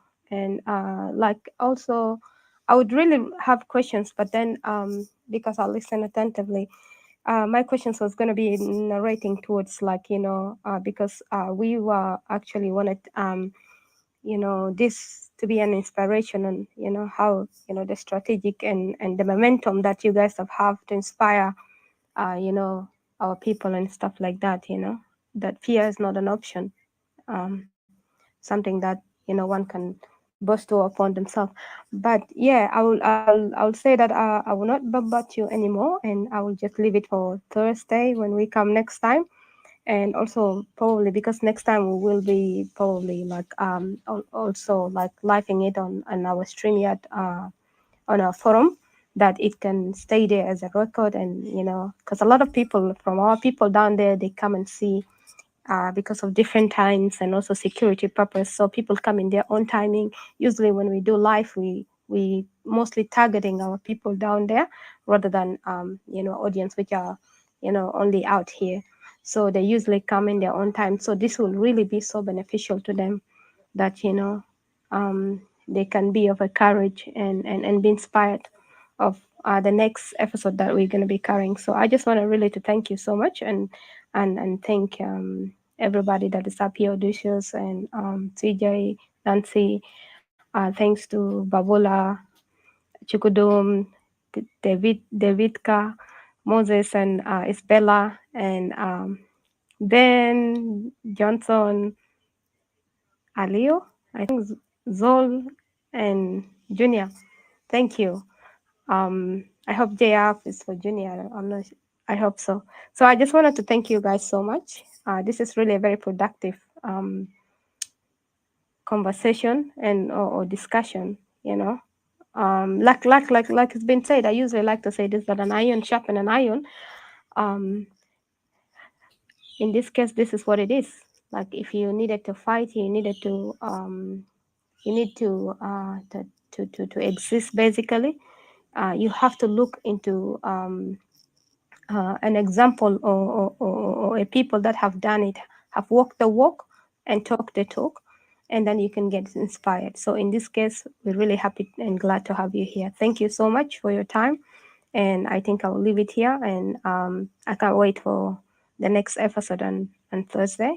And my question will be on the guidelines of, you know, uh, coming, you know, and as an Equatorian or Equatorians looking into what can they do or how can they be inspired, or, you know, the mistakes and the things that, you know, we could see, look into how you guys have carried on militarily and also I mentioned strategically already. I cannot say it again. So I'll leave it here. Thank you so much. I appreciate your time. Thank you guys for listening. Yeah, you're welcome. CJ, you need to fix your mic. I think, All right. Mr. CJ. Yeah, go ahead. Yeah. I mean to say to Mr. Rotan, what a wonderful time, you have just joined with us here, you spent it with us. Thanks for giving us that narrating the history of Israel's, how did you come to existence, I'm proud of you. This, I don't know how to say, but, somehow so glad that, your people have fought seriously indeed, and they reached their goal. So as well, you're also looking forward to Equatoria that, one day you may hear of our history as we're struggling, and my best wishes for you and family as well. Hoping that we are looking forward actually to have you the next rounds. So I didn't make it earlier, but I'll make sure that, I went through all these recorders, understand what you have just point out. The story is there also clear in the media as well. So uh, I'll just end up here and wish you all the best, guys, and all our brothers who have just attended with us, attend this program with us as well. And that, hopefully next time, there'll be more many of us to come and we will contribute also no more, no matter that, we'll go far telling you our side of the story and the situations that we're being going through. Definitely, as you have said, our issue is not yet worldwide. There's no specific, media-wise, there's nothing that you might have heard about. But I believe that people like you can make a difference, by telling people out there, as well as your colleagues, try to tell them about what Equatoria is going through, as well as our people. Thank you, Yeomans, and thanks, brother. Until then, God bless you and bless each and every one of us who are around here. Thank you. Thank you, Atika. Thank you. Yeah, thank you so much. Yeah, go ahead, Brother Rotem, your final thoughts, and and then we'll say good night for everyone. Thank you, Father. Welcome. Thank you guys. I really appreciate that you're listening, and I will also would love to hear more about your struggle. And have a great weekend. Have a great week. Sorry, just finished the weekend. Yes, it's a week. I know it sounds like weekend, right? Yeah. Thank you. All right, and good night to everyone. And also, thank you again, Miss Nancy, for your contribution and your question. We look forward for you to come back again to be with us. Make sure you put an alert on the next coming episode to this lesson Equatoria can learn from State of Israel, the struggle for statehood. Because yes, Israel is an inspiration to a lot of people around the world, in particular those nations who are looking to have their statehood. And truly, Israel withstood time, withstood challenges, and of course, as long as you're in the right, God will always be with you. And we the same in Equatoria are fighting for our right, and we know God is with us, and we're not going to give up, and we're going to continue fighting until we find our land free from tyranny and occupation that is happening by this tribal regime that is now destroying our people and chasing them away. So thank you so much, and God bless. Thank you. Thank you. God bless you guys.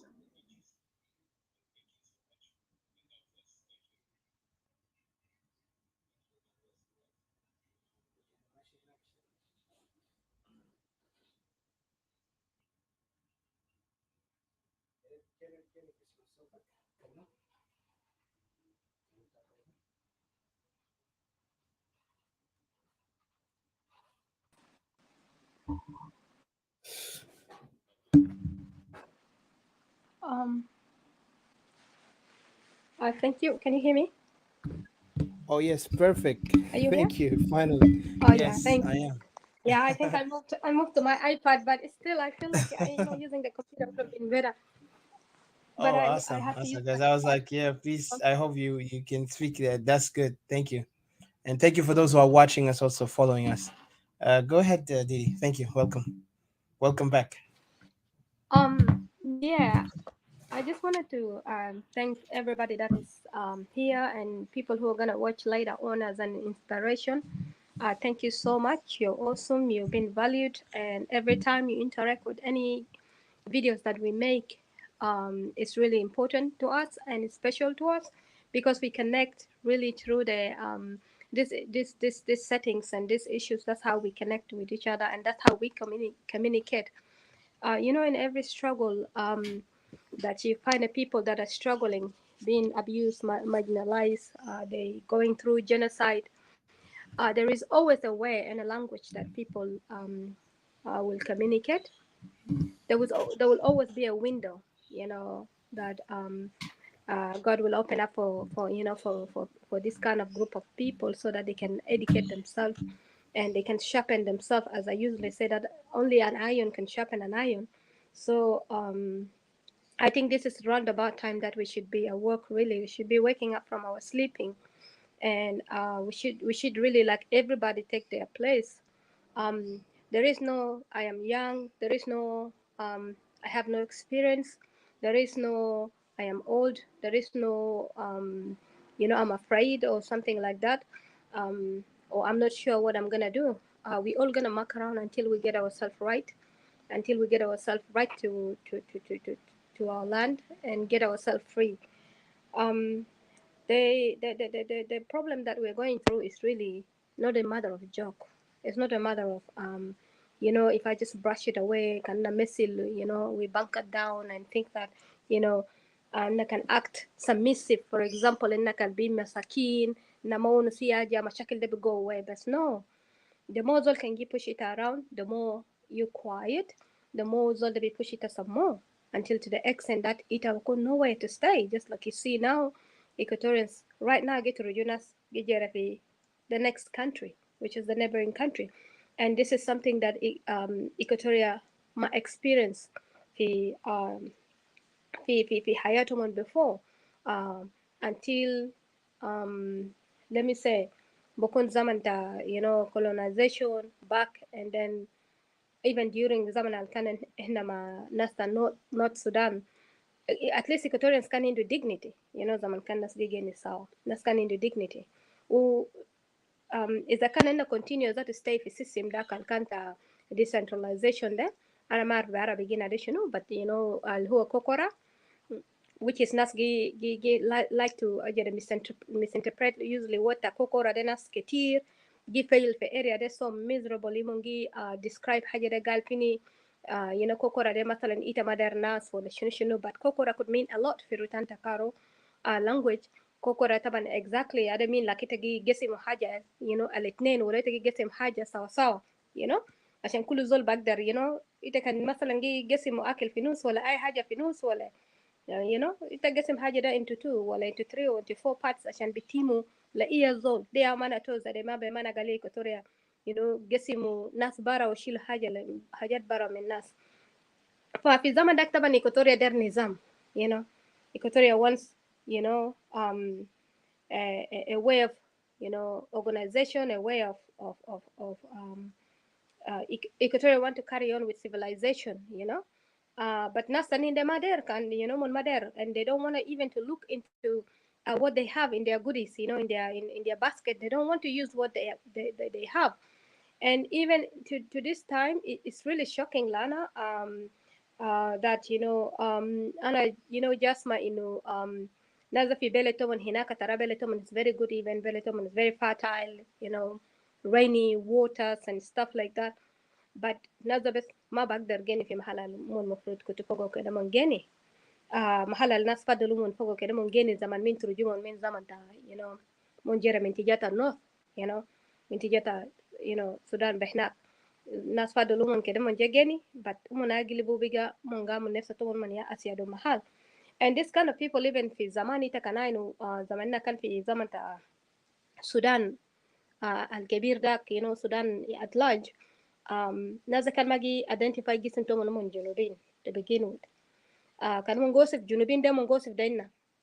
Yani mon ga mon gosif inna ma Arab desa kan zol gura fi junub tanin da bikelen gali kan zol gura lenna tahti nak zol biken gal finak tamashi fi junub wala haja kida wala dai junubin wala haja zare.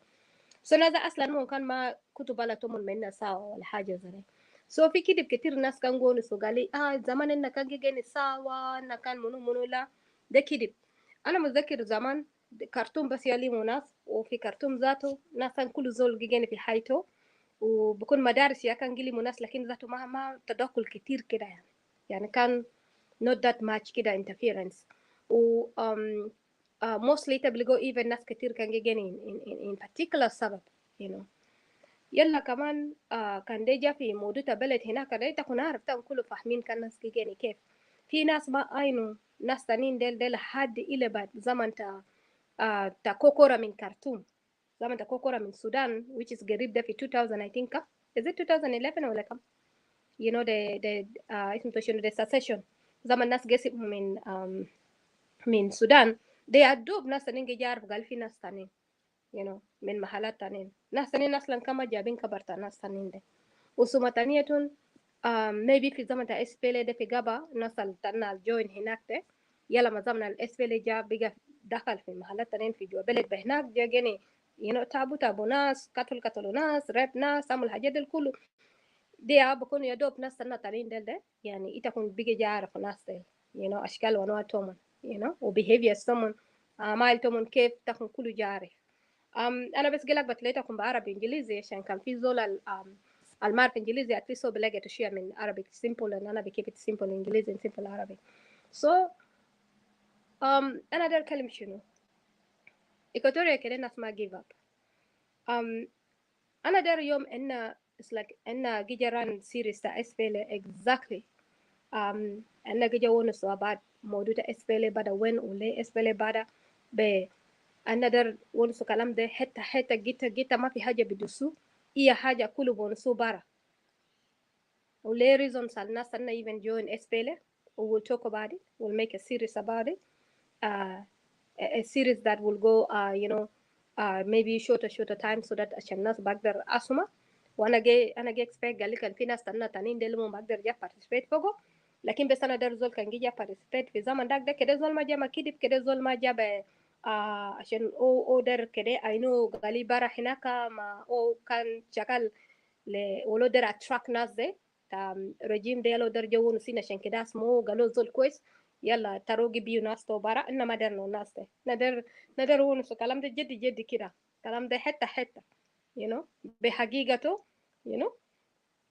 ما في كذب ندر عارف عشان Equatorians كل كده فاهم الحقيقة ده شنو يجي حاصل في بلد وذات مستقبل تكون شنو فيتا تكون جاي شنو كايتو Equatorians تكون سيجي جاكون في تكون مرتاحين بحاجة الجي حاصل تكون جاني مرات تكون ذاته ما عارف حاجات تانية الجرا حاصل تكون بكرة شنو ولا حاجة الجي حاصل ذاته around تكون ما بعرف هل تكون تانين جيت رجوع جيجيري لهدي في مثلا في جيجي جيني في أنا ما أعرف ما حدا جيني شنو أنا نسيت اسمه قال across the bridge بهناك في جومبو في جومبو الناس تانين في داك الجوبة ذات ما بعرف قال في أهل تكون تانين إيكواتوريانز ترجو في جومبو ترجو من طالع من اتجاهات ورا بهناك you know من بلد هناك من جري جاجن في جومبو ناس ما بعرف you know so أنا بقدر كلام شنو كان في إيكواتوريانز كان تكون هنا في محلات ناس أنا أعرف قال أصل الحياة صعب كويس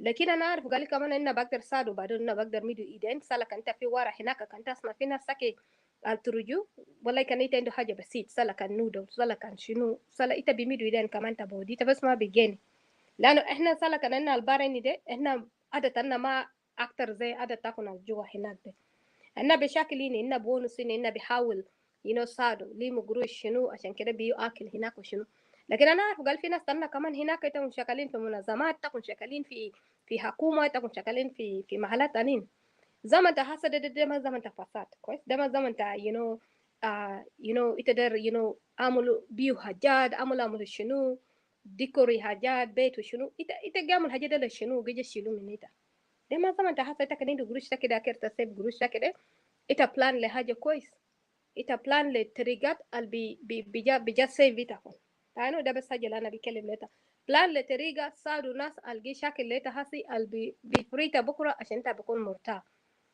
أنا بس ده الكلم شنو إتا كون كان جاينو بدل إتا كون جيجي نيجي تاكل تحت زول تاني كدمت زول تاني في بلد تاكي جي استحمريتا كويس بدل زول تاني يجي استحمريتا زماني ناس منيا كان مسكين بلد ده إتا كان رجع شاكل شيلو بلد تاكي ورا إتا مس وظيفة لتا دار علي تجرا بيو أهل تاكي برا ولا كان إتا جرو ديوس جسم تاكي تاكي ننزل مستوى تاكي نمن على درجة ذاته بيكفتيتا في جو مكتب كانت مرة بنيكاميتا برابيتا بعملتها حاجات دول كله إيالتكم كله جي كرابو كان مثلا إنه ديساد إنه وقف لنفسه بكرة مناسب دنا زموني يجي جشيله بالذات إتا كنا الجي جاني هناك ده مش دلا إتا كنا الجي جاني هناك ده إتا كنا يعمل منصب ده إتا كنا يجي جاني فوقه كان هو دهب ده بدل بانقولو بودي لناس جامعة ده كويس ناس لسه جي بيتا كنده جي كاتوليتا كنده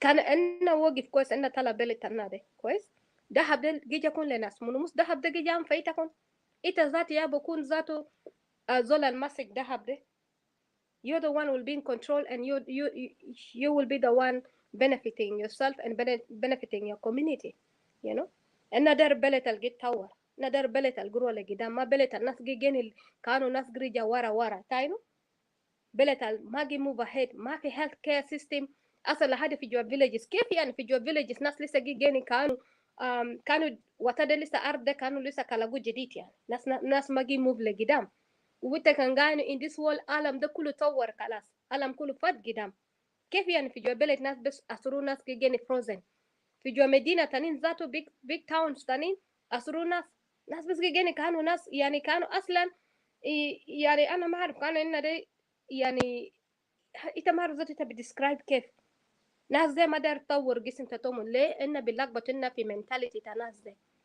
إنه ما كانوا جيت في الدنيا ده عشان قالت بيجي شكل مزول قتلوا زول نياكا مهجت زول أسروا نفسها تدر جاني مع زول بقوا فكان في زول در جاني زي الناس تعرفنا ده در جاني زي خلاص ما في مشكلة كلامهم بس رجع ورا كانوا من در ولا ما در نبرجع من ورا من برجع ورا في محلتهم وكالي إيكواتوريا جيني بطريقة اللي إيكواتوريا دار let Equatoria thrive let Equatoria develop let Equatoria continue with all the aspect of civilization lifestyle اللي Equatoria دار let Equatoria experience peace لأنه ده ما حياة الهاسي الناس عايشين فوق ده فأنا ونسو كتير أنا بسيبيني I'll give it to you thank you for giving me the chance Odysseus that was really an inspiring story to hear from Rotem. The day we sat down and listened to him, asking him, interviewing him to tell us, narrate to us all the strategies and stuff like that. And yet again we yet to sit down next week. I'm really hoping gali nas ketir bija basma, and I will encourage really most of the people down there, if you listen to this video and if you're able to play it to people down there, you do it by all means. And it come back there, explain loman nagamul defish, and why are we doing this, and the things that okay in there. All what we're telling you is like to give you courage, to tell you that we're with you step by step, you know. In every motion we are with you. And حاجات أنا قاعد نوجي حصل هناك ده حاجات ده جوا جنة شديد, you know. إنت ما بقدر سيبو ناس تاكي, إنت ما بقدر جسم تاكي برا من ناس تاكي تجانو ناس تاكي جي تبان. um, أول حاجة ذات الناس إنت ما بقدر أرفع راس تاكي فوق في أي محل كان تقدر فوقه, إنت ما بقدر, لأنه إنت عارف ناس تاكي هناك تبانين, ويتكون هنا ذاته بيجي من احترام. وكالتشر الناس ذا في فوق ده ما كالتشر تانا, ليتا بيرودو كالتشر الزول تاني. So إذا هم كده وقف قوي. um, I will I will ask you, Odysseus, what do you think? What Rotem was explaining.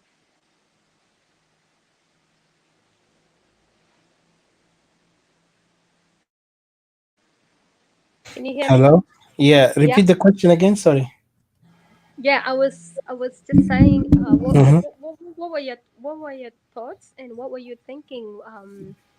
How do you what were you thinking? What do you think? I mean, what Rotem has been explaining the other day, and what are your Hmm. thoughts about?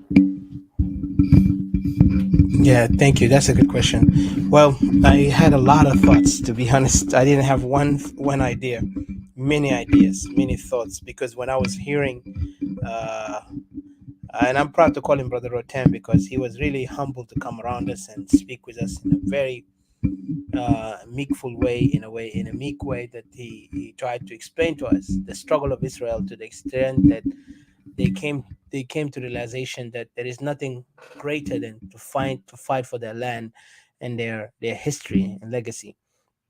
And at that moment, when I was listening to him, mostly what I could just describe is like, was an inspiration. I was so inspired, and this is not the first time. Even reading about the history of Israel, and reading about of history of any nation, any community in this world who fought for their independence, or their people in regard, or their lands, against tyranny, I think against occupation. sorry, your mic is making a little bit of a sound. I'm not sure. Like, Is it like what, yeah, like echo? almost like your mic, yeah, like an echo of the mic, like almost like when you're Oh, blowing into a tin or a cup, something like that. is it okay now? Is it okay now? Can you, yeah, no, it's Is still it there. okay? No, Is- it's still there. oh, Huh? really? Okay.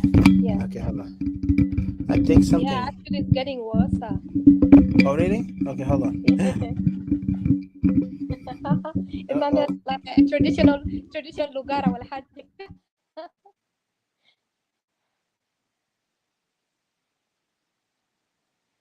Yeah, would you like to try?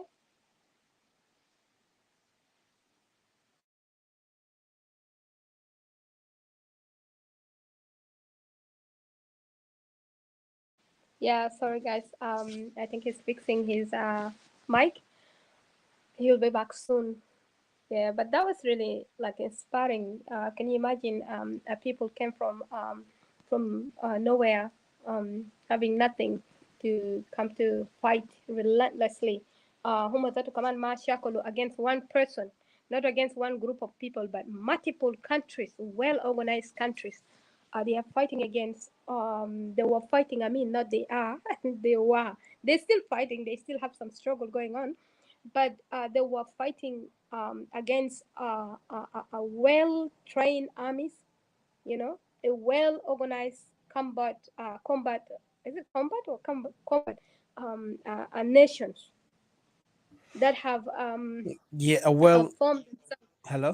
You Yeah, hear me? yeah, you're back. Yeah, welcome back. Yeah, I say a well organized army, like a professional army. Yeah, I hope I'm not echoing anymore. No, no, you don't right now. I'll let you know if there is. I'll open Okay. my mic, Yeah, go ahead. not Go ahead. interrupt you, and I'll Continue. let you Sorry, I know. interrupt you. I just wanted to say, yeah, a professional army No, from the neighboring I country. was filling in just while you fixing your mic, so I was just Mhm. filling in saying, Yeah, go ahead. they had to struggle against a well organized countries, with armies that are Yes. well professionally trained, well Hmm. combating in wars, and they've been doing it for like for like decades. So but That's true. these people come up, and they come up with what they have and what they could do, just like us, like helping one another. But what intrigued them, and what gave them the momentum, I think, and the strength to continue, I think, is the fact that, knowing that there are people down there, they're very active, Hmm. believing in their coordination with each other. So Yes. this what kept them going, knowing that they can trust each other completely in what they're saying. Trust is very important, and also knowing that you've got nowhere to go. You know, this is Absolutely. the first thing that you said. Like, this is it. You have nowhere to go. Europe has rejected you. You cannot stay anywhere, and this is the place and the only place that you can live in. And you can be safe. So this is, I think, what pushed them to the limit. And knowing that sometimes when you're fighting against Goliath, and then there's this anger that comes in within you. It's like, you think like, then is it because you think that you're big? Is it because you think that you're well armed? Is it you think that because you're well organized you can push me around? And this is what brings in the David strength, you know in that time, Hmm. in that moment of weakness, and that what pushed them to go further and fight. you know and this is something that I would really admire in Equatoria. If Equatoria begin to wake up, I want Equatoria down there to begin to push us even. We want this. We want you to do this. We want you to stand, to help us in this area. you know and this is what we are doing. Exactly. I want Equatoria to rise up. The sleeping giant should rise up, really should wake up, should be awake, and begin to move. you know that's all that I could say for now. So Absolutely. we'll come back. Yeah, you hear me, right? Yes, yes, I heard you. Yes. What I'm going to do, because I want us to kind of like leave this as a recorded segment of what we have spoken last week. But what we're going to do is we're going to have a room right now. Um, in a minute after this, we end this, and then we do analysis on our discussion on this topic, what we understood from this, what are the lessons Great Equatoria can learn, because we want to give a chance for every Equatorian to listen to that audio, and then to also listen to us just putting our analysis. If that's good with you, Didi, we can just shut this off and then we turn it on. um Hmm. yeah, If you want to say yeah, something, I go think, ahead. would it not be okay if we do the second segment, and then we can analyze everything, or? No, we just wanted to make a brief analysis on this. Is it? Hmm. Uh, yeah, we can wait. I mean, it's not a problem because we want to just kind of like talk briefly. Or what do you think? It's just like democratic. I will take your Yeah, I word, don't mind, but yeah, I don't mind. I was just saying that, that. because this is part one, and then this is Hmm. part one on what Mr. Retem has said. So wanted to kind of like understand if it's okay. Yeah, that's good.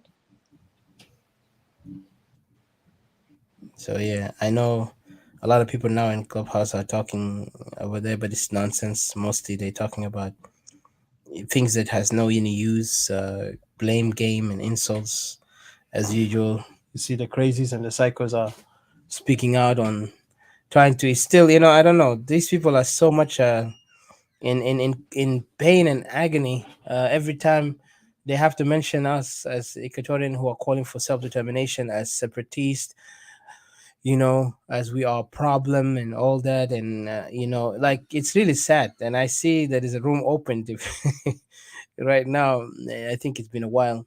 They talked about IO, now they went back into attacking Equatorian nationalists, Equatorian separatists. by saying that we are problems, and they want to also kind of instigate the confusion why but this is not our problem anyway, because they can talk day and night about us. For us, what we stand for. The usual guy, this the psychotic man, Jono Chang. The man is hopeless. The man is actually mental. So, but the one thing, the funny thing, I see a lot of our people love to. I think they like to be entertained by crazy people. When they see psychos, you see people. Everybody want to listen, which you don't benefit anything from it. You just benefit ignorance. You gain more ignorance. You gain no knowledge, no information that can help you to even advance as a person, as a character, in a society, even as a part of the productive, as a productive part of society. You see, when you see, when you like, this is one thing I remember as a kid. They always tell us, when you associate yourself with a criminal, or with a thug, or with a drug dealer, or with a alcoholic, you will be like them, because sooner or later you will be part of them, because your mindset will be like them. It's like a common thing that is known in the human nature, that we are very, we like, we remember the word they said, I forgot the word, there's a term like, you are what you eat. Remember that word? And the same thing is like, you are what you do, what you hear, what you say. Yeah. So because of the society that we are in, some people are very influential indirectly, because we are, human being. We have a very complex, you know psych, if I could say, or psychology, that that mankind. That's why you see a lot of those psychologists and those scientists, when they try to go delve deep into the mind of human being. They find that there is a lot of complexness in their way of thinking. Some will think positive, some will think negative, some will be completely nerve wracked, like completely confused, destroyed mentally. They can't even know wrong from right. And all this because the condition they put themselves in. And this is why when we talk on part of this, it's really kind of, you could understand. And I feel like our community, they have begun to enjoy the wrong, and like they say, when your community begin to, and the downfall of a community, when people start talking gossips, yeah, shamarat بيقولوها بالعربي. If people start enjoy gossiping on each other, then I think that's the downfall of a society, and that's not a society that will be productive in the future. Society that will have no future in the coming order or any time else, because they are now carrying the most ugliest, disgusting habit, which called gossiping, and doing nothing but just being weak. Especially for men to do that, even is worse. We understand they say women, they do that, but that's also not right, because the unwise woman will be behaving that kind of way, but the wise woman always think of a productive thing, inspiring her children, inspiring a society, inspiring even her husband. But a foolish woman always will only live on a gossip, live um, on things that has no any meaning, no value, and you could see that. But for us, we don't see that, and that's why we want our people to wise up, instead of running after lunacy and all the other things that has no benefit for us as a community. And remember, especially for those who have kids. Oh, Didi, I think your internet disconnected. But I'll leave this. Everyone who have kids, and we don't have kids, but I say everyone who have kids. My message: we were children. As I was a child, and I've seen one thing. Uh, to inspire a child, you need to actually teach them something that will resonate in them. Inspire them with your principles, your belief, your standard in life. It doesn't matter if you're educated or not educated. Just show them something that will make them proud of you, instead of being a person of no respect or value in yourself. You don't want to, and don't ever teach your child to be a person who will have envy, an envious character, or hateful or jealous. because that will be destruction to a society. I'm sorry we deviated from our topic, but the main topic was earlier was what Equatoria can learn from Israel, and I am proud to say that Israel have achieved greatness, and we can learn from them. And they were kind enough, like our brother Rotem from Israel. He was talking to us from Tel Aviv direct last week, and he will come here again next week on Thursday, not this Thursday, the next Thursday. He will be with us. We will continue part two, and he will definitely explain to us a lot of things. But I was inspired for what DDL earlier was mentioned. How did I feel? I was inspired by what he was saying. Some of it I already read and knew about it, and some that I was listening from him even was like mind boggling, and to the point that I was like, wow, I'm really touched by what he was saying. And let this be in our record that we Equatorian people, it's time for us to really wake up from our slumber, wake up from this, you know, confusing, wasting time on thing that has no value. Let's look at ourselves. Let's build ourselves. Let's inspire each other. Let's build ourselves to the point that we do not let any enemy come into between us.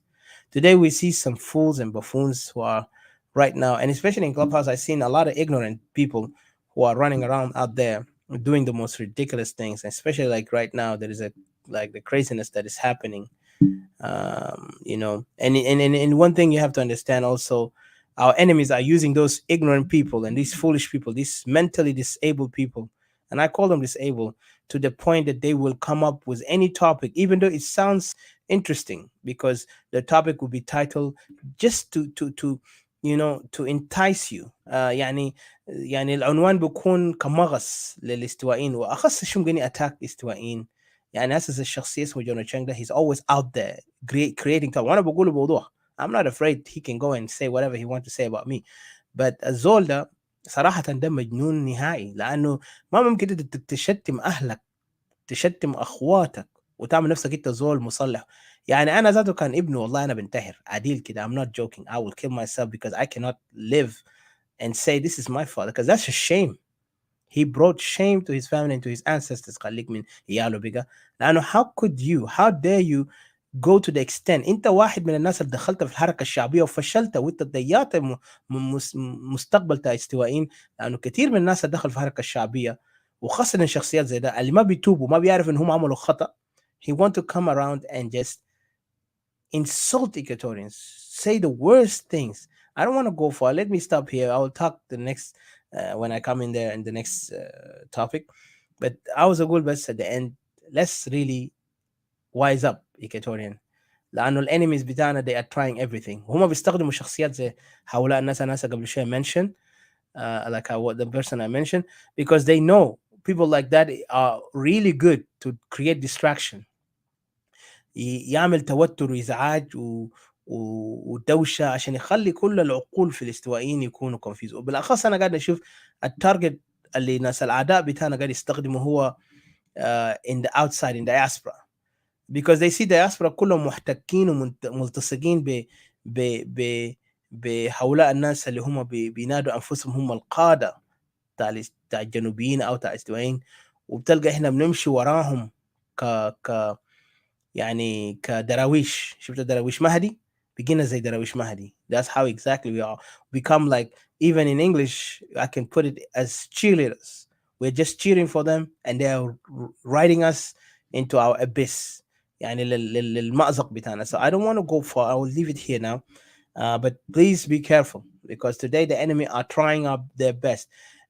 Like I said, Equatorian is not only attack militarily, they are not attack economically, they also attack politically, even academically. They're trying hard to change the mindset of Equatorian by so many lies, so many persuasive language, to the point that, to the extent that they want Equatorian to kind of feel they have no power, only to ally themselves with the ones who are killing them, the ones who are oppressing them, the ones who are undermining their right, by telling them, shut up, let us go together as one South Sudanese. We can liberate this country together. No, we did it before. It's done. It's done deal. Now Equatorial need to look at themselves. Like what Israel said, they were the underdog in front of the enemies. They were the underdog. Politically, they didn't have power. Militarily, didn't have power. But they did not give up the land of their ancestors, and they fought to the end. And now today, their children are proud of them to talk about their ancestors, their fathers, like people like Ben Gurion. He'll be like a grandfather of many generations of our time. He's a man who really rose to his potential. He fought. He did it when he was young. He never gave up, even when he knew he could just sit down and raise his children and forget about everything, because he feel like he's a one man. But he didn't think like that. He actually, uh, you know, um, over and rose up to the thing that people tell him like you cannot do it, and he really proved that he's actually able to do it. He's more than what they are trying to determine him to be. So he made his legacy, and now today people are proud of him, and he's become a historical name in history, not only in Israel but around the world. Ben Gurion, even the airport in Israel is named after him, David Ben Gurion Airport. To know that this man is somebody of a legacy, and he inspired all the others of him with him, Israeli and people around him, to fight, even volunteered to fight for the land of Israel, and they defeated their enemy at the end. And this is what we need to learn as Equatorians, to stand up for our land, regardless who you are. As a leader cannot stand with the people, a leader cannot talk about the people right, then this is not a leader. A leader need to stand with the people side by side, even if he would give his life for it. And we could see even those other revolutionaries around the world. Some of them, they lost their life for their land, but they made it. They made their land become proud, because they inspired the other people to fight. Even the ancient time, like we can go back to the ancient Greeks and Spartans, or how they fought and defeated Persian. The King Leonidas, he died for his land. He's the first person to die, and of course in movies they bring him as he died last, but he actually died the first person in that battlefield, to show to his army that I'm not going to let, because I'm a king. My responsibility is to lead. I'm not going to be sitting behind and lead from behind. I will lead from the front. When I mean that, if the time come for me to be in the front, I will not hesitate to be there. And he did. He was known as a king, a son of a king, inherited the kingship. Even he was trained as a soldier. But at the end, when time came for him to sacrifice, he did not hesitate. He was the first one to volunteer and go in the front, and told his other Spartans to wait for him. You know, if they died, let them continue campaigning. So all the Greeks come together to defend their land and their people from what? From invasion of the Persians. So every nation in this world has a history. Let Equatorial now make that history, starting by defending our land. If our leaders are cowards, our leaders are sellouts, let us, the people, make or build the legacy that could be. Because when Israelis ran away from, the massacres that happened to them and the genocide that happened to them in Europe, when they came to their land, heroes were born. Those heroes were even made during that time. People like Ben Gurion, he was nobody compared to others. He was just somebody who came from a very humble family, but he made it a legacy that Israel today are surviving and thriving because of him. He survived Holocaust. Most of these people who built the Israeli nation that called Israel were survivors of Holocaust, and they made it to become a nation. Today, Equatorians, we are surviving not only the Khartoum wars, the other wars that we've been through. Even now, we are surviving this SPLM. It's time for us to build our heroes and to make the right decision. Everything could be possible if we put our will and sheer will to make it happen. So I thank you guys. I will be with you back in shortly, but we might, we will discuss with Didi on what to do next. But either we go today or we go tomorrow on the analysis. So, Didi, final thoughts, and thank you for coming back, because I will shut this thing after that. Yeah. Yeah, thank you. I think it's okay. You can go ahead. We have said all that. We have analyzed, even we've done the analysis of what we thought about what he's saying, and how to and encourage people really not to, mostly not to be afraid. Yes. And this is a very emotional time, really, and a very stressful time. And it's just a time that, imagine, we have been decimated from being a country, a nation by ourselves. we have been robbed so much from us. Mhm. If some people can be robbed and then can come back, what about us who are still in the ground? What can we do? Most of us are still in the ground. Be it even if we have to regenerate ourselves as Equatorian all the way with our people who are in the parts of the East Africa, then we have to. If we're gonna have to, then we have to recreate our nation back. You know, if that's what has to take, if that's what should take us, then it has to be. It has to be because we have even our people who now living left the country now for even from I don't even know from the beginning of even sometimes Anyanya to Espele to those days back, and they're living out there, and then they just they have never come back. These are the people that we needed them for connection. We needed them for a lot that we can come together and fight this final battle that it can restore us really back, to being a nation and for us to resecure ourselves this time once and for all. If the Young Union, which now called the Young Council of Elders, if they could plan, a long-term strategies, why can't we not? It have taken them decades to do what they're doing today. What is happening in Equatoria is a plan that have been planned. They have planted this seed. They plan long to fertilize it, to water it, let it grow, and only the worst part is like they just they are absolutely wrong in what they're doing. They don't have the rights to do what they're doing. They don't have the rights to come and invade Equatoria just because Equatoria has wanted to be by themselves. Um, I think if you're causing it, if you're reacting to someone who have bared you so long suffering, you should look into what you have caused this person. This person to separate themselves away. You should not look into the reaction why this person has decided, that I want separation from you.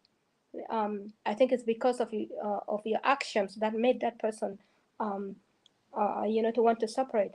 One of the things that people usually do, because we live in a sometimes in a society or in a world that sometimes people don't want to be held accountable.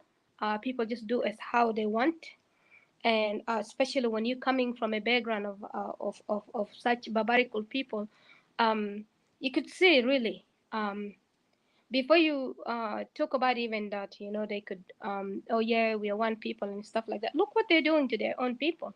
Look how they're living.